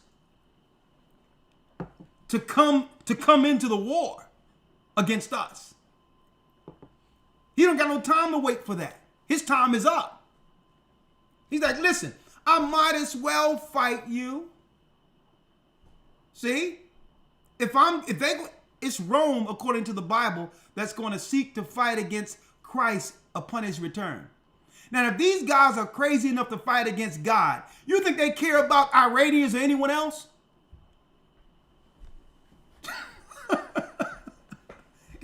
Esau is going to push this thing to the limit. He's going to push this thing to the limit. For those who missed it. And then we're going into the lion now. Who is Christ? Moments ago, Israel launched Operation Rising Lion. Here we go. Moments ago, Israel... Benjamin Wisnowski. Benjamin Wisnowski. That's his name, actually, before they switched it up. Israel launched Operation Rising... Hold up, let me get it from the beginning. Lion. A targeted military... Moments ago, Israel launched Operation Rising Lion.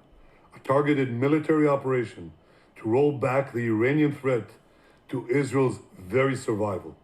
This operation will continue for as many days as it takes to remove this threat. For decades, the tyrants of Tehran have brazenly... Now, I know y'all confused to a degree, thinking, well, okay. They launched on Iran to stop them from making a weapon. That's what you think. Well, folks, these people in Ashdod are very calculating. They know what's going to happen if they keep striking Iran. They know that there will be what? Retaliation. And they know Iran already has the bomb. So you cannot go off of the narrative you're hearing here. Because they've already made refuge for themselves in Kittim, like it's written of in the book of Isaiah. Let me tell you folks, I was there. I lived in Kittim. I was in Kittim, Cyprus. And there's areas of Cyprus that was totally empty that you can buy. You can buy a rent, a whole, they were selling whole apartment buildings for cheap. It was like a desert where no one was living in all these areas. And I looked at it and I told Lawya and all of them, this is where they're coming.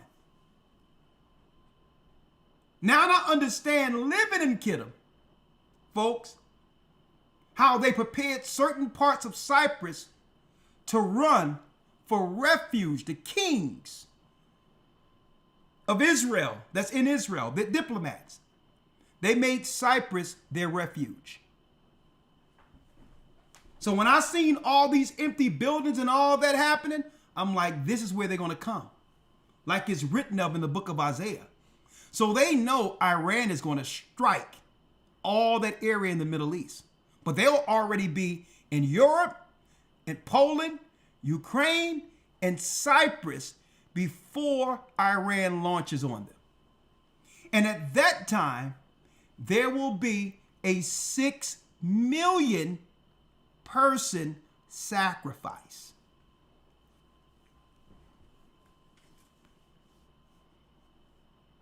That was more so a prophetic number, 6 million. Holocaust means burnt sacrifice. And when that burnt sacrifice is going to happen?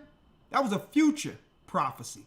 That's going to happen when Iran launch on all of that area. So they know it's going to happen. Folks, don't you think they read the same Torah in Tanakh, which is the Old Testament that I'm reading right now? You think they don't know what God is going to do? But there's no way around it.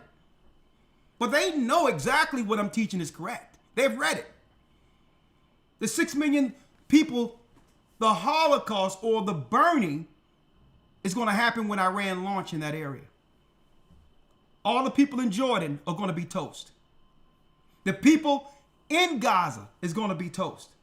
And all of that area is going to be the sacrifice, where now all the smoke goes up to Moloch. Consolidating all that power and carnage that leads right back to Rome gaining power over the whole earth after the strike. Okay? And see, this is why Iran is trying, he don't want to drink the cup. Because there's no going back after this. All having kings over nations and having equal diplomacy and to have an opinion on world affairs, all of that is done once this happens. Europe, the 10 horns will rule, and their spiritual power, Satan's seat, will be fully established in the earth from the Vatican. Don't look at what's going to be set up in Israel. That's going to be toast. And what's going to happen? All of the blame is going to be on America. And Iran will then come against America. They're going to blame America, which will give all power back to the 10 horns written of in Revelation 17. No one can, folks, it ain't quantified like this anywhere you've ever heard the Bible taught. Real time what's going on over there. And how do we know? How long we told you, according to Esdras 15 and 16, that the missiles are going to come back here to America, to the doors of Babylon. And now, Mahmoud Ahmadinejad is going to tell you. He's going to tell you what we've been teaching for years. That once that war comes to a peak there, then it's going to come to Babylon to make her afraid. That's in Esdras. We've been teaching that for how long? Listen to Benjamin Wachowski drop it for you. Openly called for Israel's destruction. They've backed up their genocidal rhetoric with a program to develop nuclear weapons. In recent years, Iran has produced enough highly enriched uranium for 9 atom bombs. 9. In recent months, Iran has taken steps that it has never taken before, steps to weaponize this enriched uranium. And if not stopped, Iran could produce a nuclear weapon in a very short time. It could be a year, it could be within a few months, less than a year. This is a clear and present danger to Israel's very survival. We struck at the heart of Iran's nuclear enrichment program. We struck at the heart of Iran's nuclear weaponization program. We targeted Iran's main enrichment facility in Natanz. We targeted Iran's leading nuclear scientists working on the Iranian bomb. We also struck at the heart of Iran's ballistic missile program. Last year, Iran fired 300 ballistic missiles at Israel. Each of these missiles carries a ton of explosives and threatens the lives of hundreds of people. Soon, those missiles could carry a nuclear payload, threatening the lives not of hundreds, but of millions. I want to assure the civilized world, we will not let the world's most dangerous regime get the world's most dangerous weapons. And Iran plans to give those weapons, nuclear weapons, to its terrorist proxies. That would make the nightmare of nuclear terrorism all too real. The increasing range of Iran's ballistic missiles would bring that nuclear nightmare to the cities of Europe and eventually to America. Moments ago, Israel launched Operation Rising Lion. They've backed up their genocidal...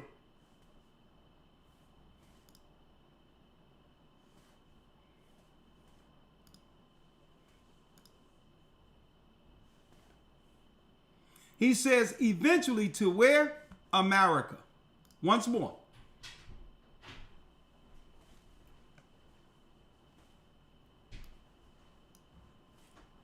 These missiles carries a ton of explosives and threatens the lives of hundreds of people. Soon, those missiles could carry a nuclear payload, threatening the lives not of hundreds, but of millions. I want to assure the civilized world, we will not let the world's most dangerous regime get the world's most dangerous weapons. And Iran plans to give those weapons, nuclear weapons, to its terrorist proxies. That would make the nightmare of nuclear terrorism all too real. The increasing range of Iran's ballistic missiles would bring that nuclear nightmare to the cities of Europe and eventually to America. And eventually to where? And eventually to America. Now, I don't know if this guy had been in our classes or the Hebrew Bible Academy, or he's just rolling with the prophecy. Right? But I'm sure he wasn't. But he's falling right in because everything he's saying is out of the Bible. So he's not following the script, folks. What he's doing, he really think politically what he's doing here, himself, I'm going to tell you what's going on another level. To them, they're doing this to bring forth whom they think is the Messiah. Right? So there's dual prophecies going on here. But they know that what they're doing will lead to missiles being launched from Iran on Europe as well as America. Now, Elder Lawya, chapter and verse. Let me get that real quick to show you that what he's saying is what we taught years ago, which is living it now. Right? Yes, sir. 2nd Esdras 15 and 27. 2nd Esdras, thank you, Elder Lawya. Let's go, and then we're going to go back.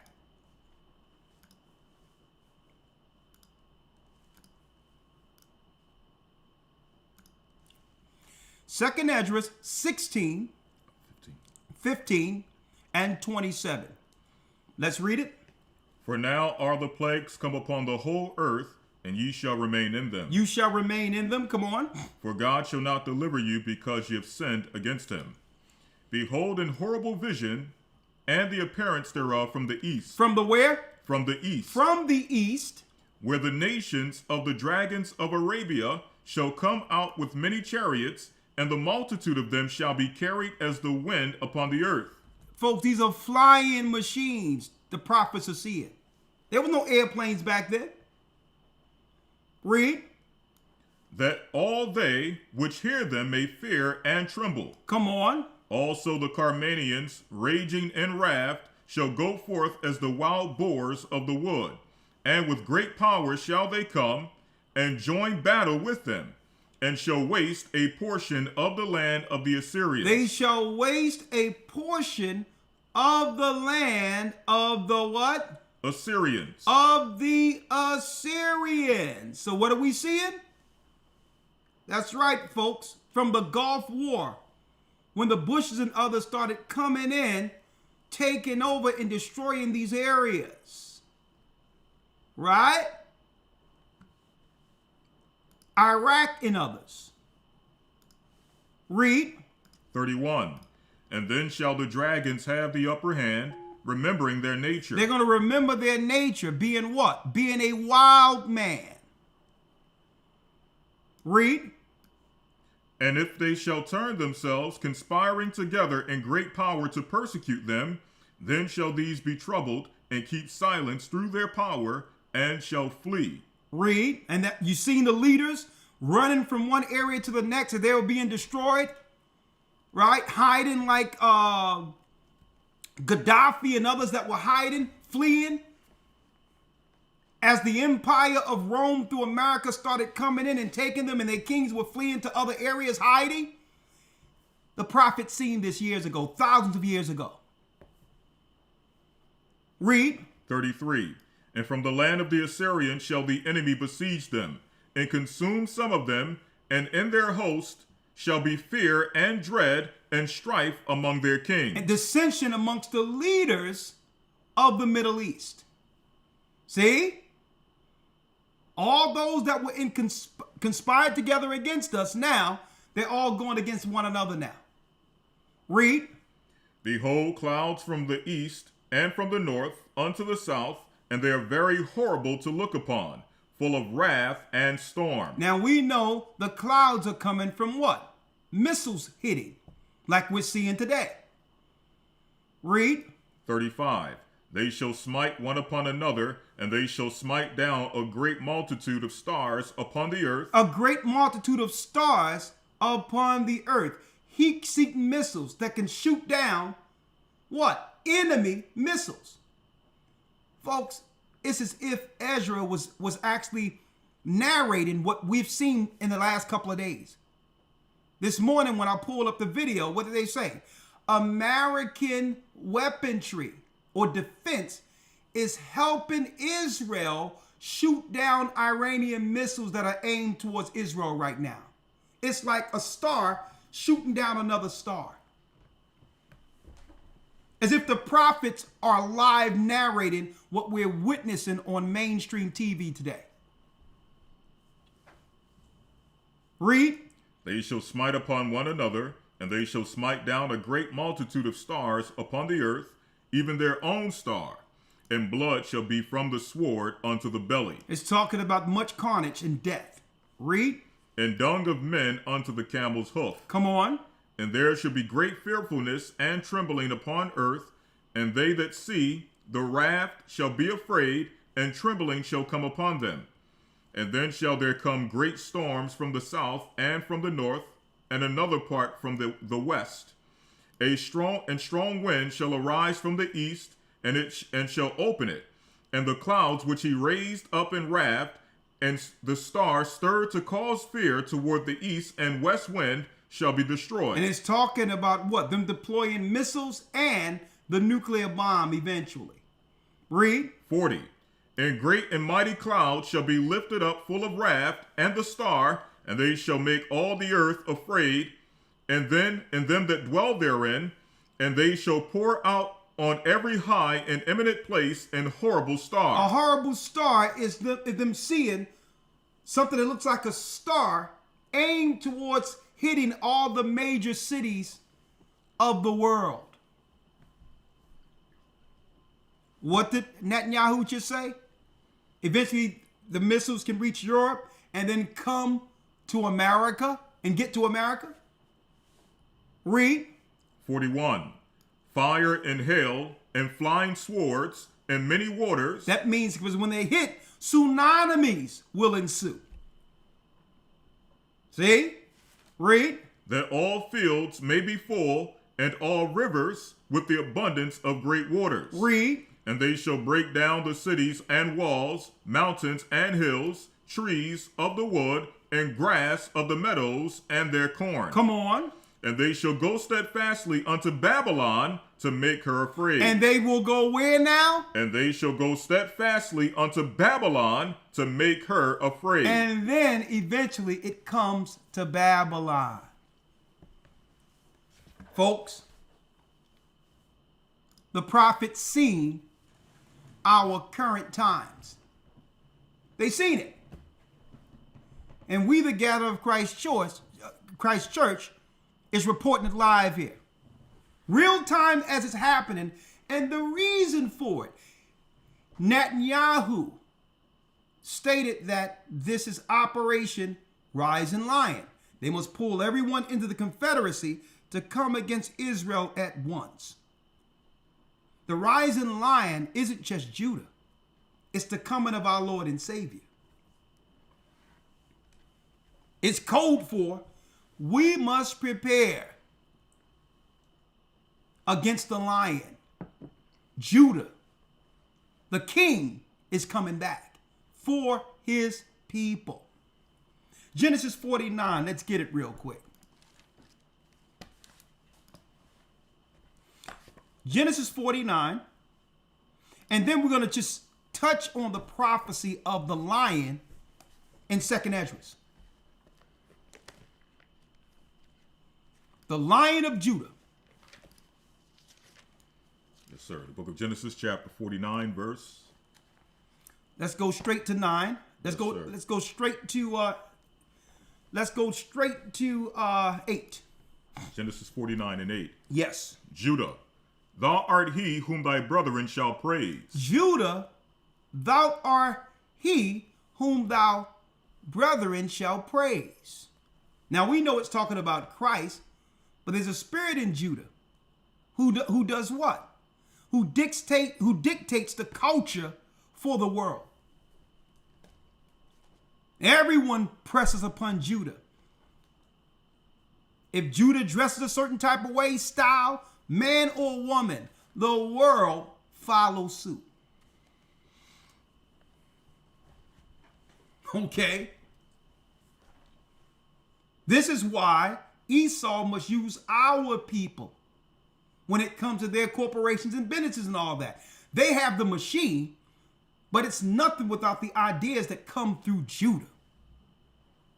Folks, Kanye West wasn't into fashion. He was a rapper.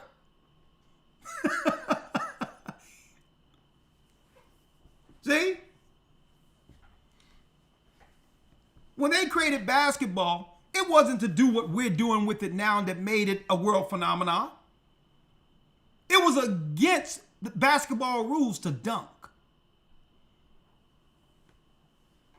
You had some Edomites shooting into an orange crate, a crate that hold fruit. Mm-hmm. That's what basketball was. Who made it a phenomenon? And then everything we do, the world follows. It's without conscience. They don't even know why they're doing it.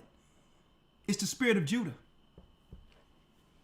So suppose that influence that people are utilizing carnally, suppose that influence one day is used for good. Operation Rising Lion.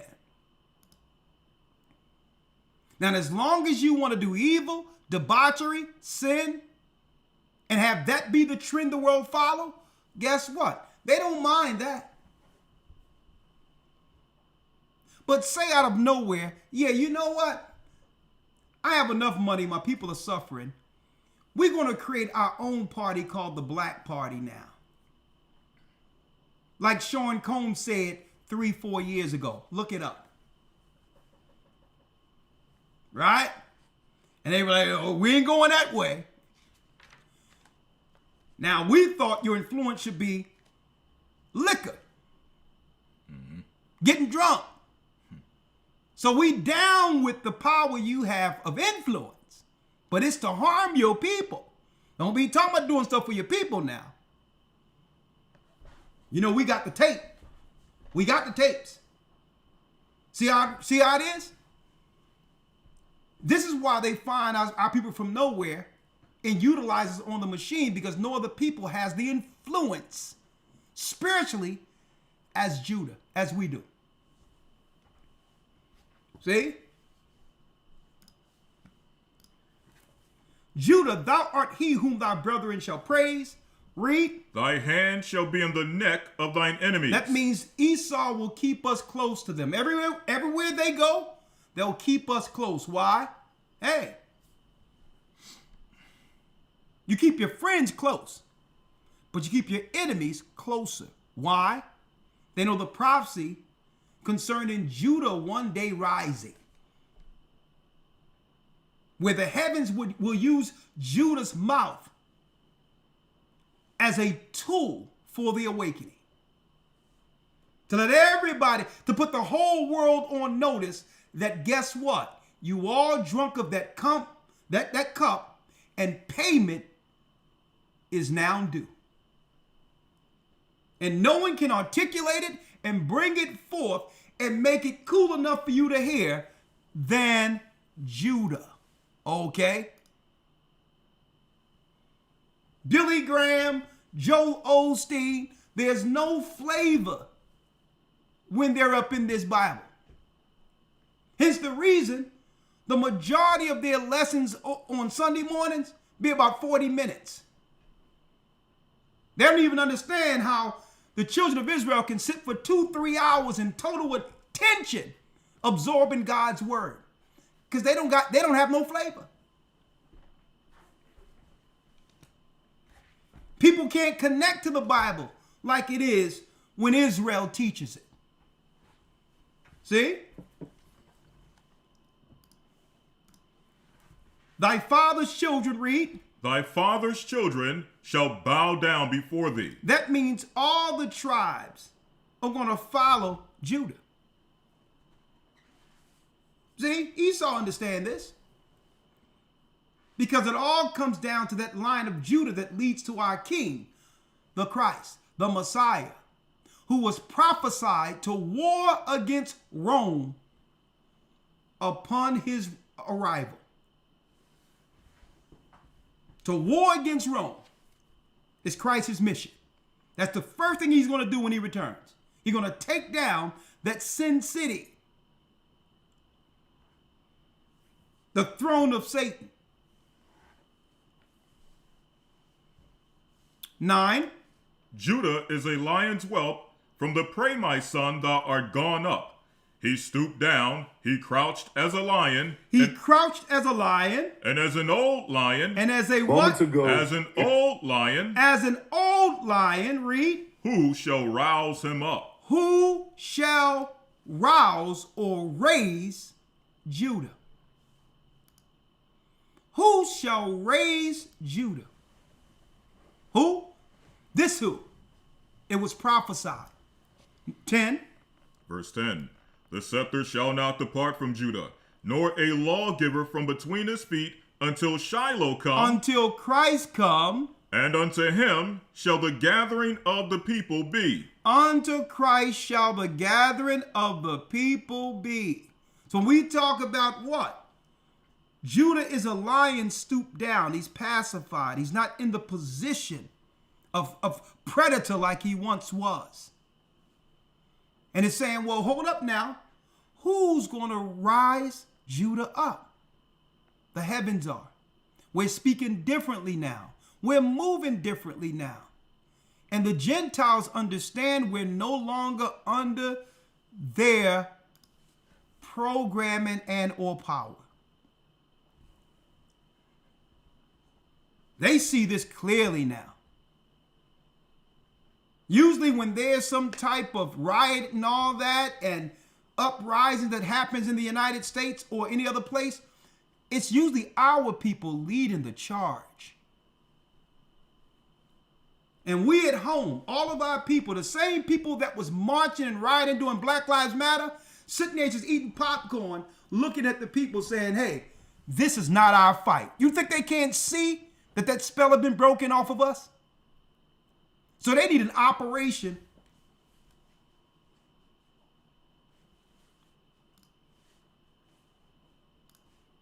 Moments ago, Israel launched Operation Rising Lion.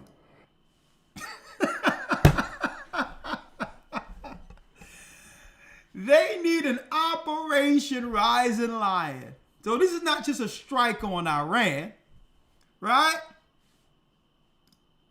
This is a dog whistle. And it's telling everybody, y'all gonna have to all come together because the people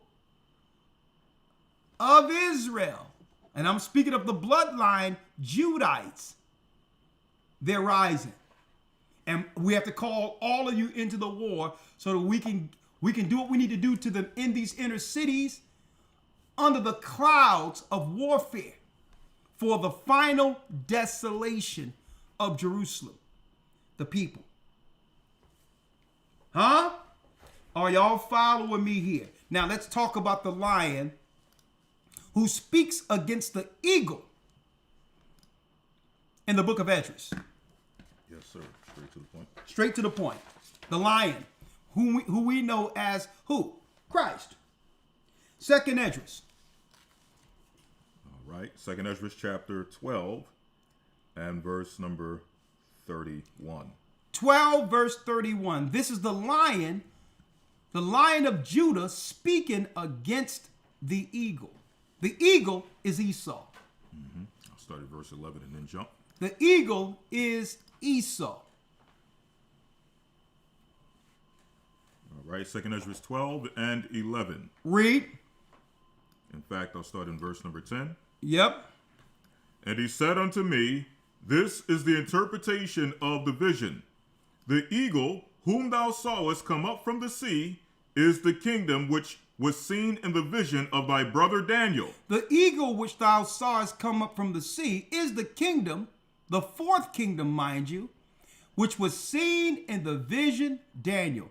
The fourth kingdom is Rome. The fourth kingdom is Rome. The book of Obadiah, though thou exalt thyself as the eagle, which is an emblem that's given solely for Esau. When you go into the Jewish encyclopedia, let me get it here for you.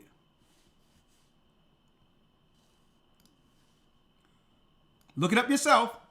Jewish encyclopedia Edux or Edom or Idumea. Some people try to claim the white people or the Europeans aren't Esau.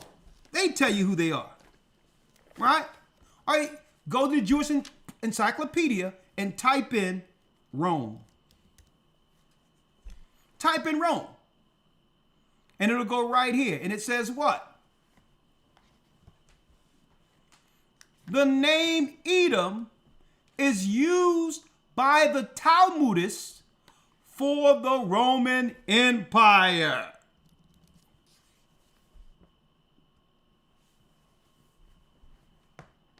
They know who they are. They know exactly who they are. The 10 horns of Rome are the 10 European countries.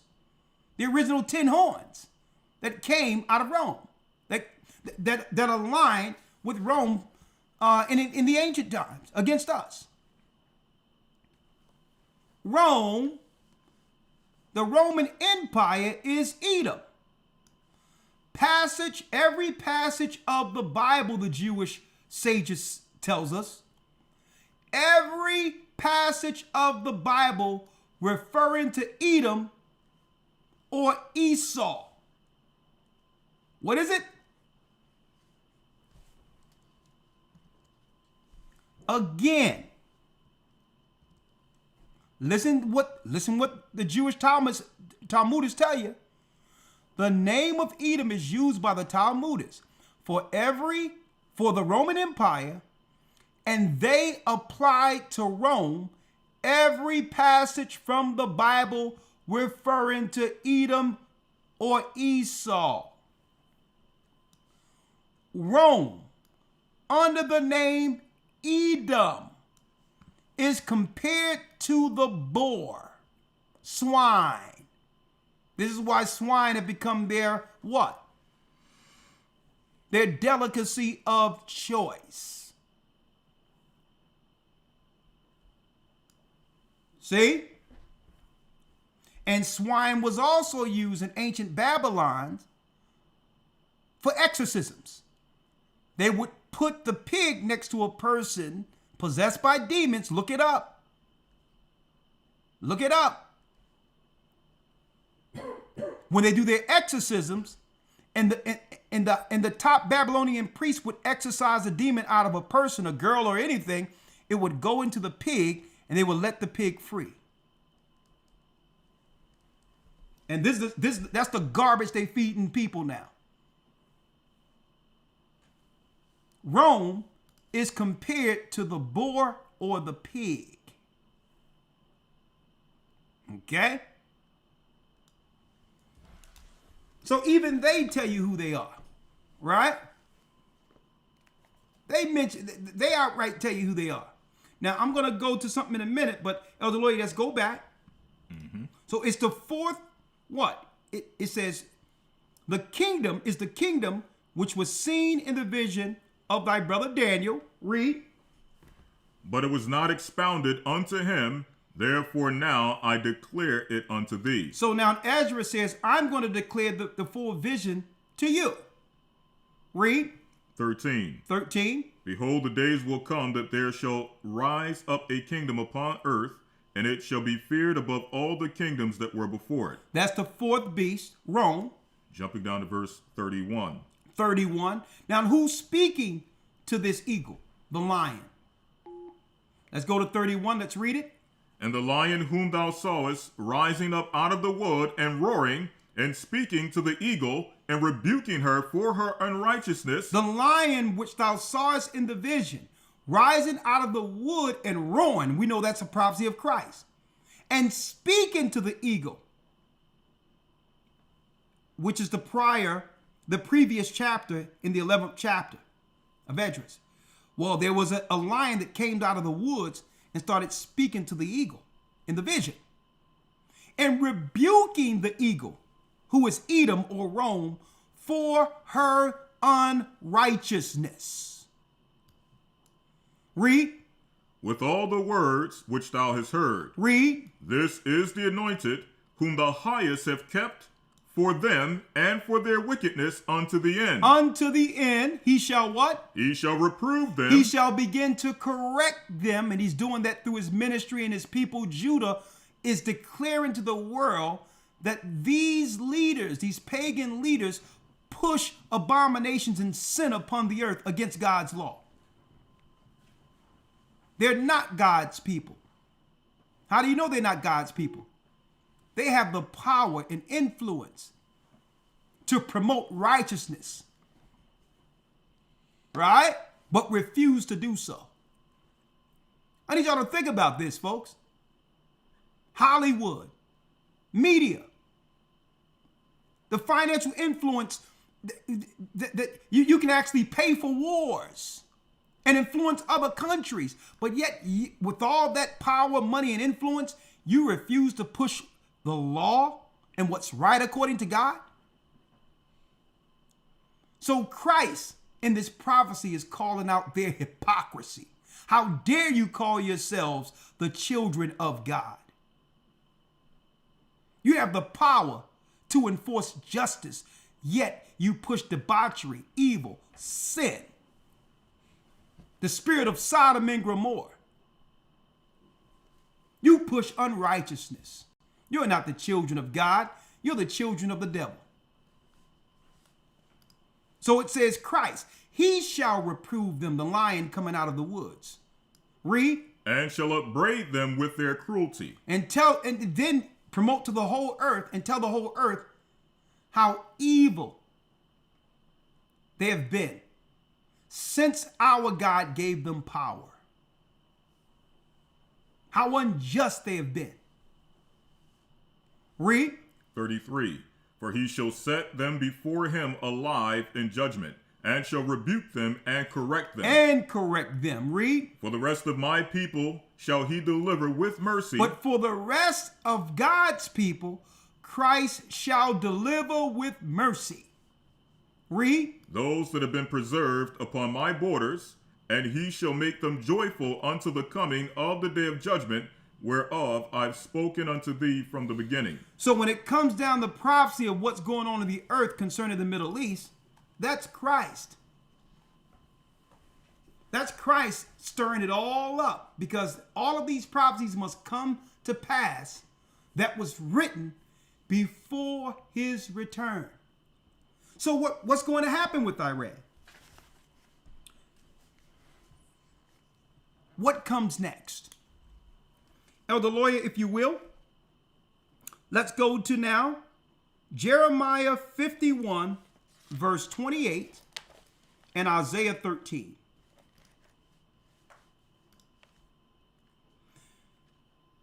Here is what you can look forward to. Everything the Most High has given us through prophecy has happened so far, right on the dime. So now we're here before you stating, according to God's prophecy, what to expect, what you can expect in prophecy next. Jeremiah, let's go down here. Jeremiah 51. And let's start, Elder Lawya, at the 28th verse. Yes, sir. Jeremiah 51 and 28.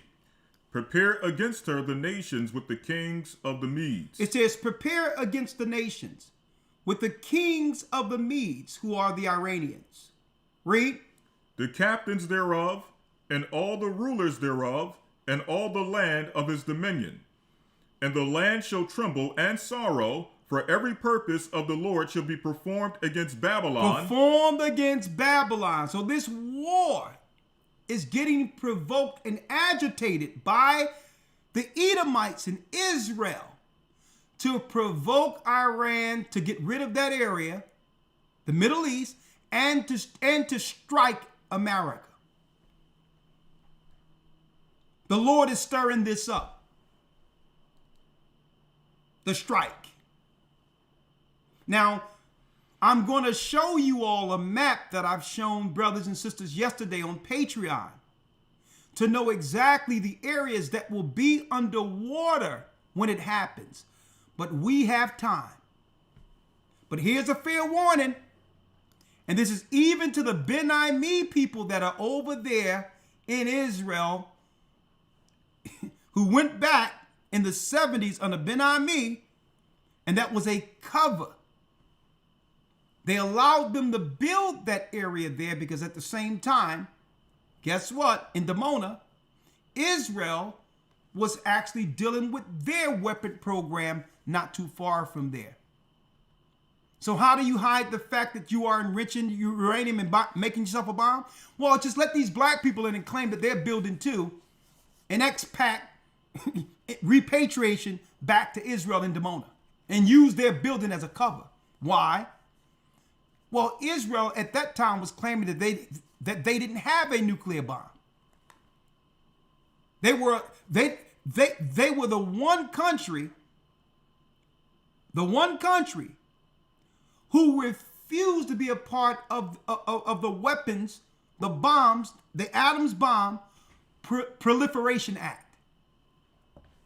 The Nuclear Proliferation Act, Israel, the state of Israel at that time in the 60s and 70s, refused to sign into it. They used Dimona, Africa as a front to have black people act like they building something to go back to Israel so that no one can see that they were building their weapons programs not too far. Okay? Our people, that's in Israel. If you want to live, find another place outside of that area. I'm going to tell you that right now. We are not to return into those borders until Christ guide us in. There will be a 7-year cleansing of the earth after the war fallout upon Christ's return. And then we'll be within the borders. If you are in Israel, if you're in those regions, you're going to be destroyed. Okay? You're going to be destroyed.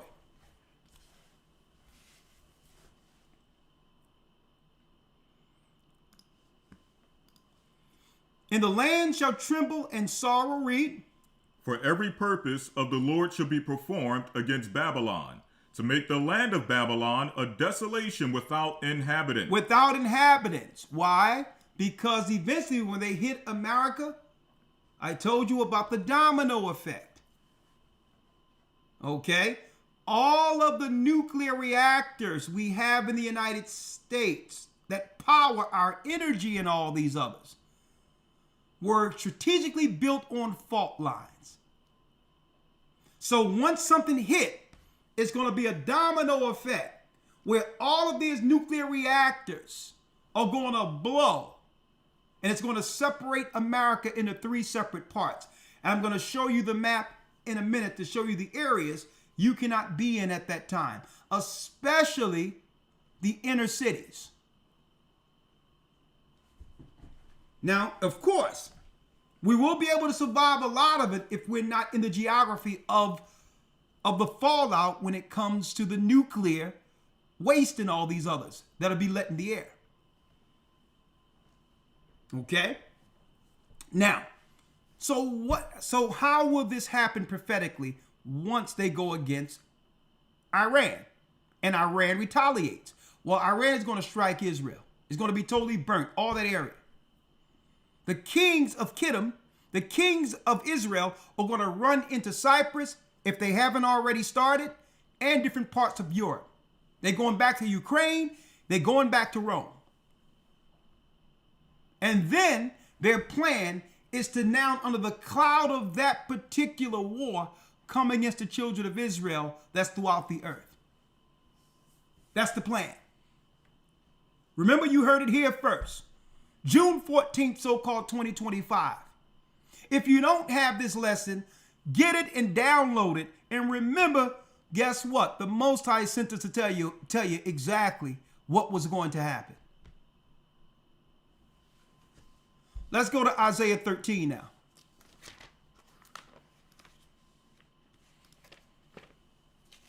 And let's go straight to the Medes.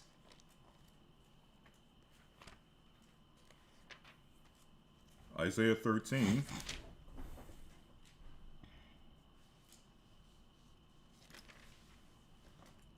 Isaiah 13 and verse number 17.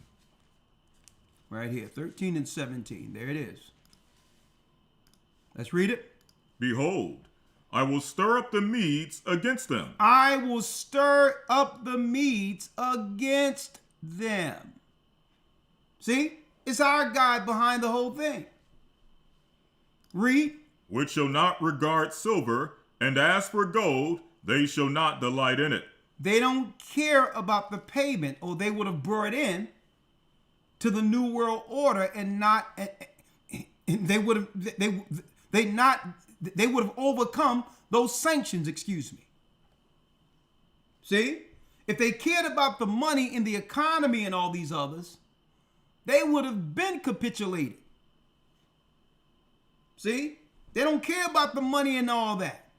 Okay, they're not going to regard money. Nothing. Read. Their bows also shall dash the young men to pieces, and they shall have no pity on the fruit of the womb. They will have no pity on the fruit of the womb. That's why Iran is trying to stay out of it, because once they're pushed into it, there is no going back. Total carnage will ensue on the earth. And you talking about a superpower, folks. We're not talking about, this is not Iraq here. Iran is a different beast. And they know it. Esau knows it. Read. Their eyes shall not spare children. Read. 19. In Babylon, the glory of kingdoms. The glory of kingdoms, America. The beauty of the Chaldees' excellency shall be as when God overthrew Sodom and Gomorrah. It shall be what? As when God overthrew Sodom and Gomorrah. This is why Iran is in prophecy right now. So there's a dual prophecy going on. And at the same time, while Iran is wrecking shop, the Most High will be guiding the elect through the fire. When you're persecuted in one city, flee into the next city. It's going to be like an underground connection guided by the angels to make sure that those in Christ sustain through the wars until Christ returns. Huh? And if you don't know, now you know. Just keep your eyes on what's going on right now. Okay? Again, we have some time. We're still in the proxy stage before it really cuts loose. But we're going to keep our eye on this between now and the end of 2026. Hey, it's going to be deep. And if someone asks me, well, what should I do? Repent, be baptized for the remission of sins, and get with the body. The same God who have given us the direction in this Bible to understand it and to teach it, to make it crystal clear, is the same God that's guiding this church through the Holy Spirit in Christ. We'll be guided as the prophecies unfold. When we went throughout the earth, going here, going there, we were just going where the Spirit took us on a regular basis with no clear understanding fully to why he had us go into these different areas. But now I understand. Churches were established. Relationships were established. So that when it all goes down, we would have refuge like the disciples did and those who had churches during the time of Jerusalem fall in 70 AD, there was refuge. Now it's becoming crystal clear that the refuge comes from those within the body of Christ. That's the refuge. Any rogues operating rogue, hey, I don't know what's going to come of you, but hey, I'll pray for you. But all in all, We're going to be guided through the Holy Spirit all the way until the wilderness. So keep our eyes on this, because you understand what's really going on now. You understand this prophecy. And again, like I stated last night, do not panic. Do not panic. Don't let nobody call you and try to panic you and say they got some place for you. Don't do that. Get with someone who can guide you, who have the experience in the church that's a part of the body. Stay away from the haters, because soon, if they don't leave from where they are, they're gonna be toast. Okay? Now, before we go, Elder, I wanted to mention one other thing. You have Hebrews out there claiming that because of this letter, some letter of the Kazars, that it proves that the Edomites, the Kazars who converted into Judaism, it proves that they were Japheth. That's a lie. The Kazars were and are Edomites. Okay? Now, let me read this here, where they're getting that from. Right? Right here, for about a century, Khazaria grew powerful in the region. And we're talking about those of Turkish, living in Turkey and all that. Those are Edomites, folks. Khazaria grew powerful in the region, expanding east to present-day Hungary, west to present-day Russia, and north to present-day Bulgaria. Khazars kept peaceful ties with the Byzantine Empire to the south. In that third period, there was some correspondence between Khazarians, Kagan, and Jewish scholars worldwide. Most known are the correspondence between Ibn Hasdai of Spain and King Joseph in 1954. This is the letter they're using to try to claim the Khazars are Japheth. In this letter, King Joseph recalls much of the Khazar relationship to the Jewish people, including a mythological genealogy to Gog and Magog, descendants of Japheth. Okay? Now, through this one source, you have Hebrews out there claiming this proves that the Khazars are Japheth, written of in Genesis 10. And wrong answer. That doesn't prove anything. Because when Esau comes into an area, he assimilates himself with the culture and the people of the area.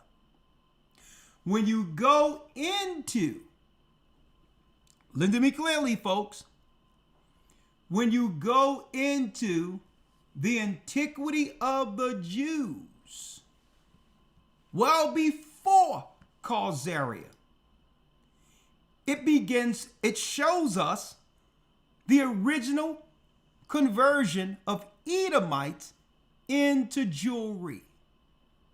So they want to deal with the modern day conversion, not realizing how the modern day Khazars between the 8th and 11th century who converted into Idumeans, who and what they were connected to before the Byzantine Empire, before the 8th and 11th century conversion. See?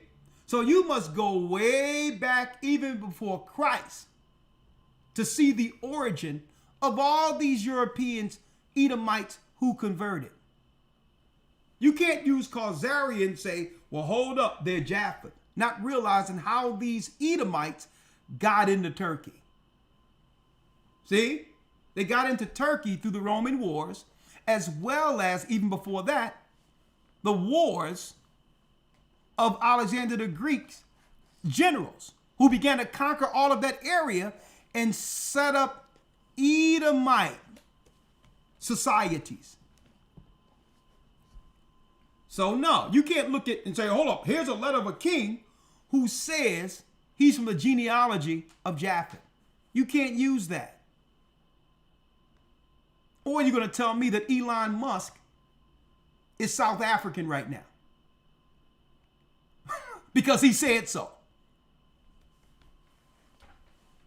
Now, Elder Lawyer, if you will, before we open it up, we got about 10, 15 minutes. Let's read the conversion of the 2nd century here during the time of Hyrcanus out of the Josephus. Antiquity of the Jews. Scroll up. This way? Upwards. Down or up? Up. Okay. To 9, book 9. Okay. Right there. Let's go here, right here. Book 9? Yep. Here. Okay, there it is. All right. Scroll down just a little bit. Right there. Right. The water, Elder. Right here. Hyrcanus. Now, Hyrcanus, man, what's going on here? Oh, sorry. You got it. I'm like, hold up, down. I'm not scrolling. Right. You said 13 and 9? Yes, sir. All right, right. Go back down.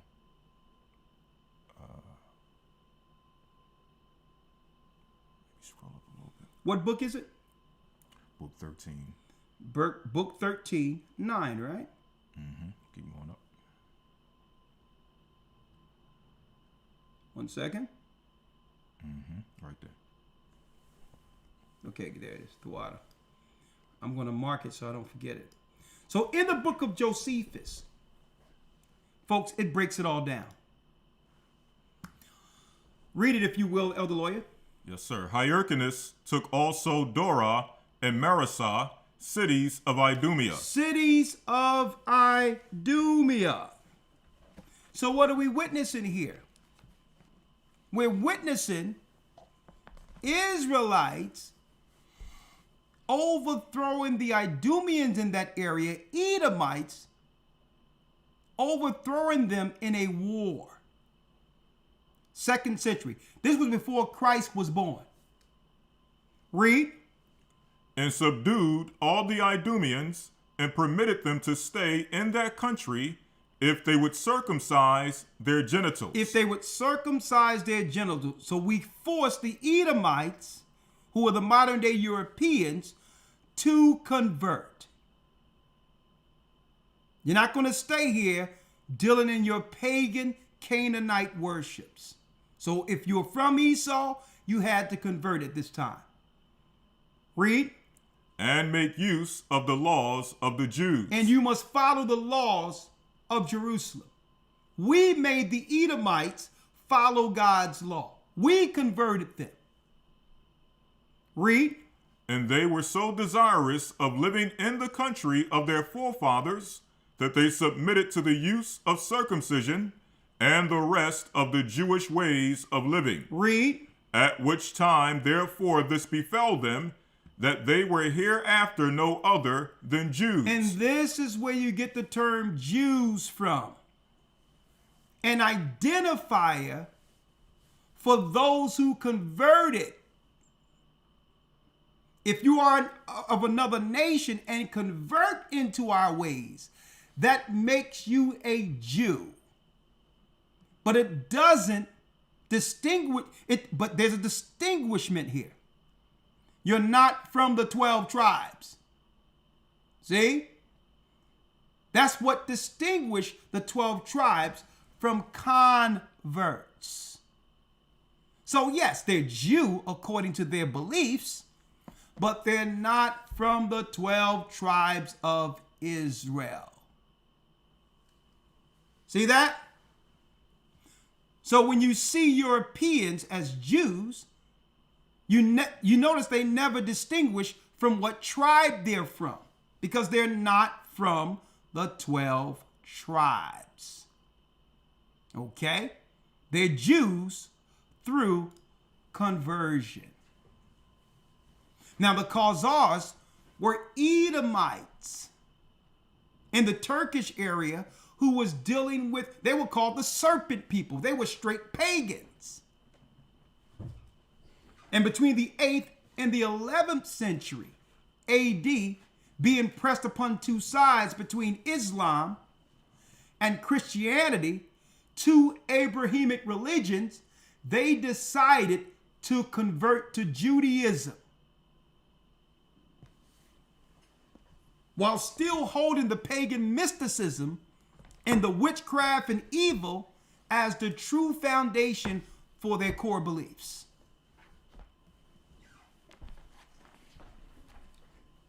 Huh? Boy, y'all got a class today, didn't you? All right. So, Elder Lawya, what I'll do, real quick, let me look at the messages, and I'm not going to, do not call the phone, because I'm not going to answer the phones because there's confusion there. I'm going to look at the messages, and I'll call you all that way. 1 second.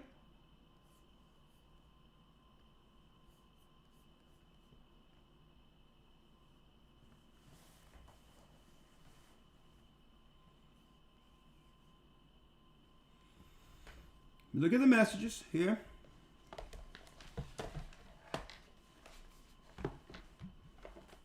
And I'll call you all that way. Are Amalek and Edom the same? Both from Kazars. Amalek is a child, is a son or family out of Edom. The same way, if you look at the 12 tribes, Benjamin and Judah are two separate brothers of the same family. See that? So Amalek is a family out of the tribes of Esau or Edom. The Kazars, the family that went into Khazaria, are from that family, Amalek. Let's go to the next one.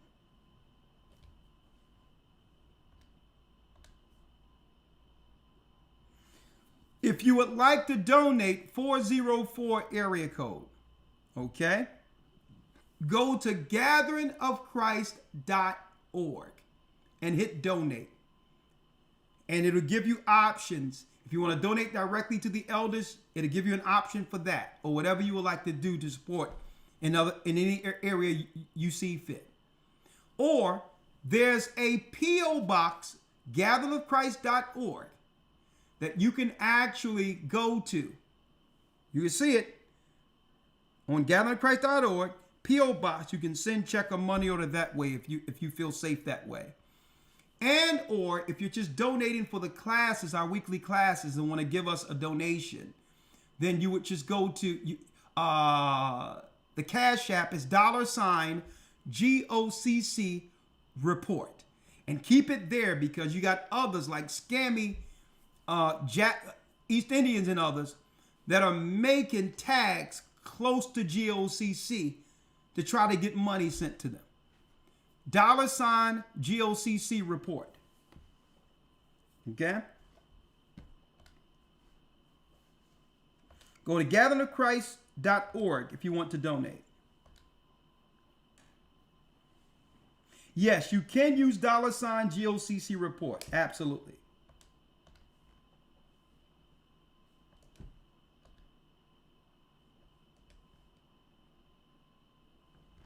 Okay, is there any other, if you have any other messages, now it's your time to send them, because it seemed like some of these messages have been deciphered into different languages and all that. I don't know what this is saying. Somebody try to maybe, send a link or something? If you send a link cannot be deciphered through this particular phone. So if you have a regular message, I'll be more than happy to deal with that. All right. Last but not least, I would do this, and then we'll conclude the class. It can only be on the lesson that Elder Lawya and I dived into here. It can only be on the lesson. I will take 2 Zooms, and then after that, this will conclude our class for today. Then this will conclude our class. 2 Zooms. Right? I hope you've been edified. Do it this way.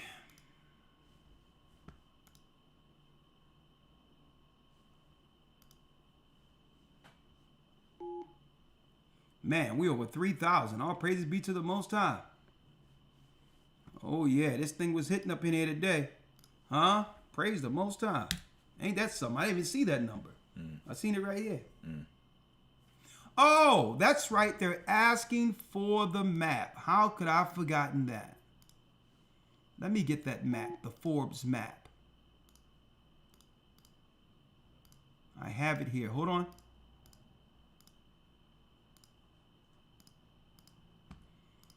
There it is right there. Man, I don't know how I could have forgotten that. You definitely have to see that. Forbes, brothers and sisters. Forbes had an article of what happens in a catastrophe if there was a war and or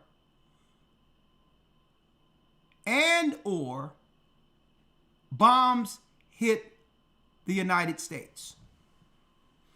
Through the domino effect, bridges would fall, tsunamis would happen, and here is the future map of the United States after a war. Right?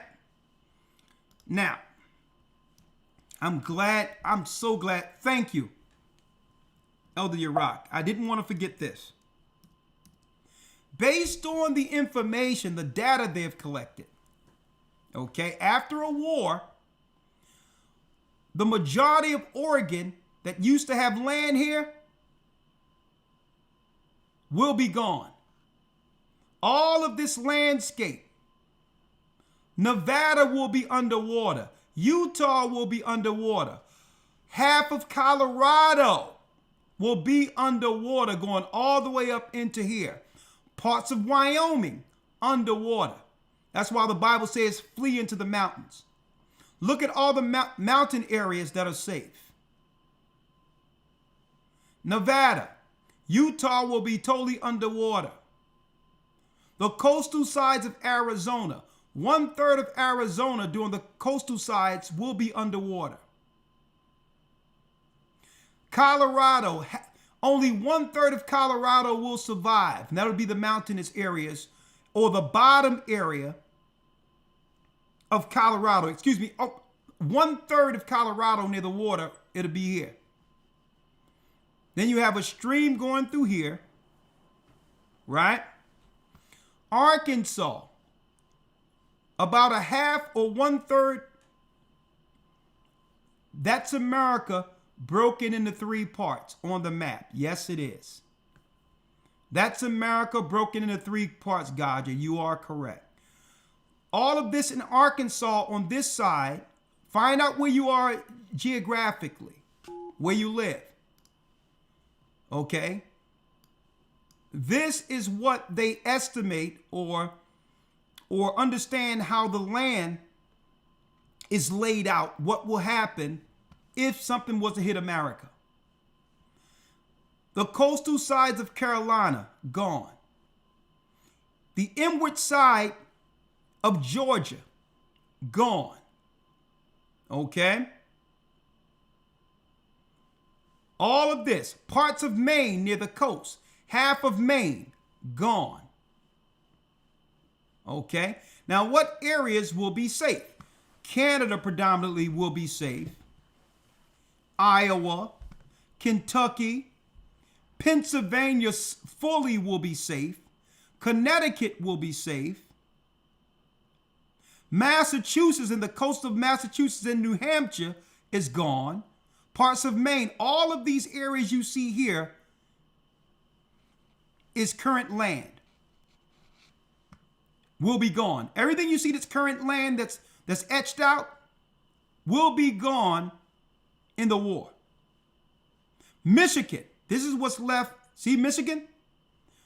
Central Michigan all the way up will be okay. But the borders around Michigan will be done.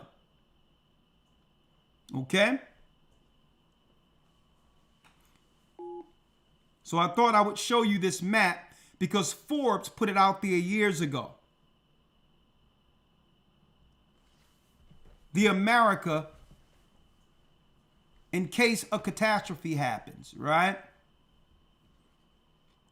And that's if through the domino effect, the Yosemite, the Yellowstone thing blows, the dam up there near past up New York and all that, the dam there blows. And as you can see, Louisiana, my hometown down here, I was born Lake Charles, Louisiana, the levees will blow and all of Louisiana will be underwater. And the borders of Mexico will be underwater. Okay? But Pennsylvania will be okay. Vermont, for the most part, will be okay. Half of New York, well, 1/3 of New York at the top will be utterly taken out. Okay? Here's the map. Okay? Let me see where's Texas. That's Oklahoma, Kansas.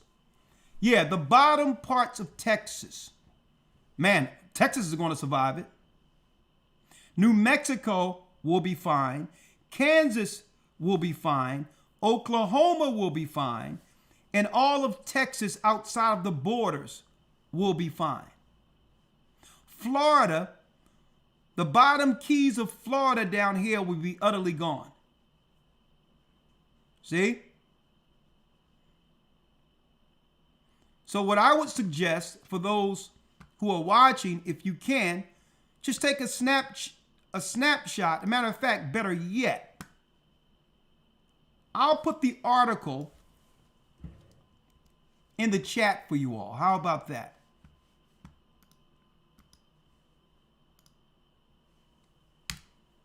Right there in the chat is the Forbes link. So if you live in any of these areas, you probably want to see what'll be safe in the midst of a disaster if something happens, and find a place you can live that's conducive to what you can afford in your current place.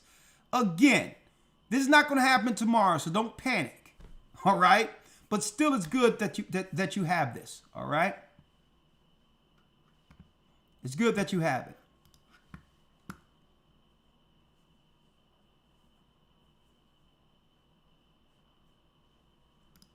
All right? And of course, make sure you make it into a church. We have 2, then this concludes our particular broadcast for today. Thank you, Elder Lawya. Yes, sir. Thank you. All right, we have Kevin and Dale. Kevin, come in first. All right. Hey, Kevin, are you sitting in the dark? All right. Hold on.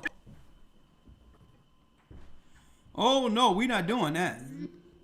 Oh, there you go. Hey, brother, why don't you cut on the light?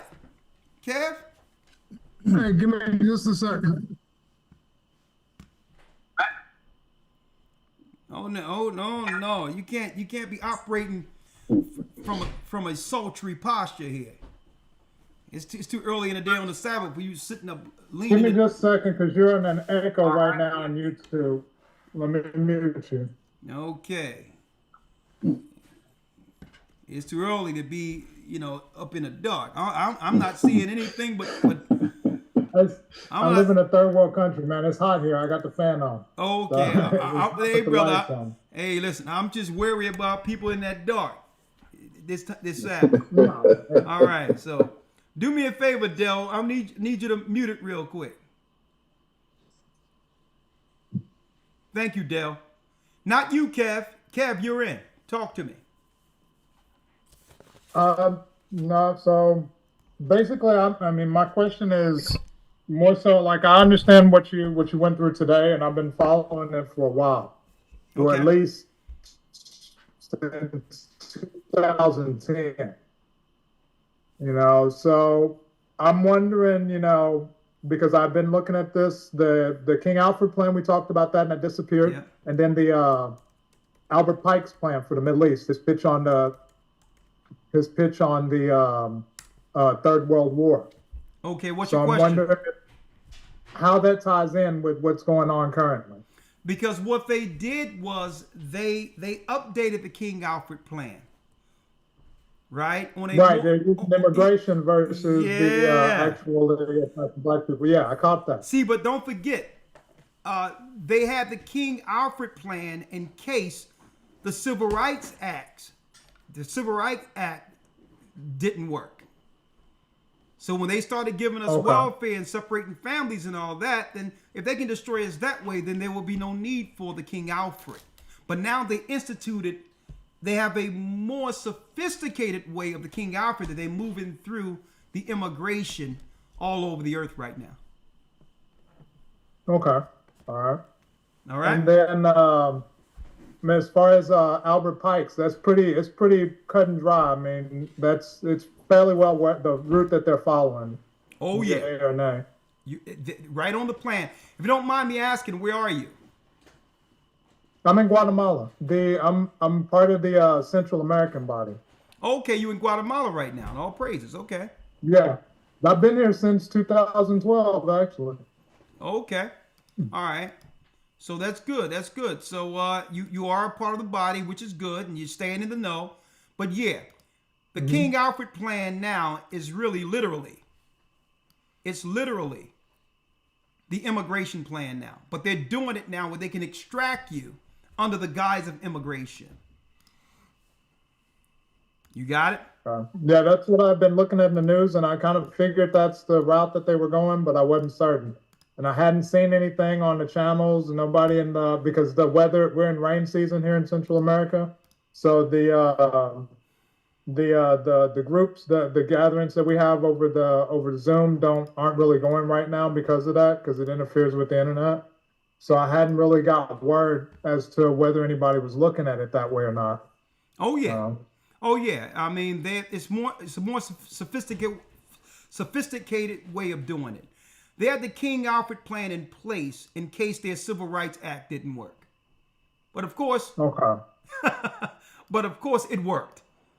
They succeeded by destroying us through their politics, with the Democrats as a Trojan horse to destroy our families, picking us off piece by piece. So there was no need for them to implement that because there was no resistance and rise of what they call a black messiah to unite our people at that time. But now the lion has risen. So now they're going to do it through immigration now, but it's not going to happen where they're just grabbing people and all that. They're going to go after the low-hanging fruit first. The Hebrews that are dealing with racist rhetoric and calling the white man a devil and all that, they're numero uno on the list to be moved out of here. Okay? So we are to stay in Christ, respect all people, and teach the ministry of God. And you know what? Of course, anyone that's in Christ eventually is between the crosshairs, but there's a pecking order. They're going to get the obvious ones whom the population wouldn't care about them taking first. Okay? The same way it was done before 70 AD. There were militant Israelites by the name of zealots who rose up, claimed that they was going to oppose the wicked government. The Roman Empire destroyed them. So they're going to do that with the Hebrews that's in a militant posture. Okay, we're going to do what we're doing, teach Christ, and we're going to do what Christ say. But we're not to operate in fear. We're not going anywhere based on what is the Illuminati is going to do and what the white man is going to do, because it's going to happen around the whole earth. It's a global net. What we're going to do, like Christ says, if you're persecuted in one city, we're going to go into another city and guide our people accordingly until we're in Jerusalem. And we won't get there until Christ returns. Got it? Got it. Sure do appreciate it. My brother, thanks for your question. Thank you for your time. Okay. Last one for today. You can let yourself out, Kev, if you will. And we have Brother Dell. You're the last guest. Shabbat Shalom. Talk to me. Shabbat Shalom, Elder. I gotta change my name because I'm Zakar and Yash Andre Judah Thomas. That's who I am. So I have to change the name. Okay. But I had a question, but when I was waiting, you answered it. When you showed the map and showed what's going to be here and what's going to be, destroyed. So that was the question. Okay. All praises. Well, brother, so thank you. The lesson was great as always. Yeah. Shalom and Tawah. Well, Tawah to you, brother, and stay edified. And hey, it's good to see young men in the work. You make me proud to know that Israel is rising. You are a testimony. Shalom. Yeah, I've been baptized in the Chicago body since 2007. Look at that. So yeah, I've been here for a while. My brother, hey, we're gonna have to move you around because you must know something all that time. All right. Oh yeah. I was on one of your when you recorded it in Chicago when we all got baptized. I think it was the YW. Yeah, you were there. Yeah, I was the one that spoke on the video. I be trying to look for it, but I think you took it off. No, they took it off. Oh, they did. Yeah, and listen, I pray that they don't take this lesson off YouTube. We wake up at night and YouTube say, "I just did you a favor. We're not going to strike your channel, but your video is gone." Wow. But we wake up to that all the time. Go ahead. But I'm here. I'm located in Milwaukee, Wisconsin. So I asked you a question a few times. When will we get a body? But I know you said, talks was in the works. So okay, well, 2007. Do me a favor. Send an email to GOCC@yahoo.com, and I'll have Elder Lawya give it to Bishop Shawan now. And by doing so, since you've been here for 2007, we'll talk about you getting into classes to help head it up. How does that sound? That sounds great. Okay, but I'm gonna tell you, brother, to much is given, much is required. You gotta be able to follow in the spirit and operate through the guidance of the elders. Okay. That means we don't deal with no rogue zones. You have to be in the spirit of the church and directed until otherwise. Until we see you've grown with the spirit to be able to make certain moves, understanding what the position entails. But if you can implement what the church does and operate in what we give you, you'll be the perfect guy for this. All right? Okay, understood. All right, so send me an email, gocccsouth@yahoo.com, and let's bring the world heaven. My brother. Shalom. Shalom. With that, shalom. We're going into tomorrow, brothers and sisters, the promised seed. That's right. That's us. We're the children of Israel. And yes, we are back. Blessings. And keep in mind, the Most High is calling back the children of Israel. Judah, rise. Christ has his own Operation Rising Lion. Let's go. Have a blessed Sabbath. Shalom. Shalom. To Zion. Hold up now. Oh no, we gotta bump this up.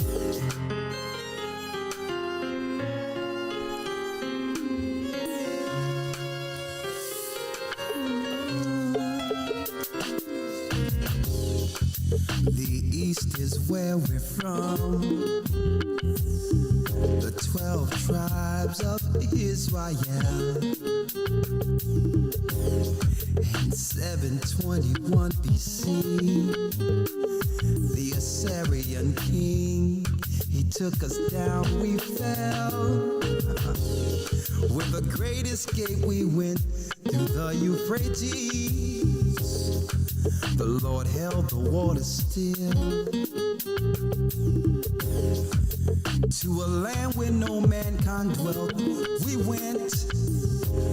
The 12 tribes of Israel. So we be Manasseh, the Cubans, Ephraim from Puerto Rico, and Valley from the Isles of Hawaii. The Lord is calling back Israel. Zebulon from Panama, Gad, the North American Indians, Simeon, the Dominicans. Our highest gathering Israel. The Arabs and Africans told us.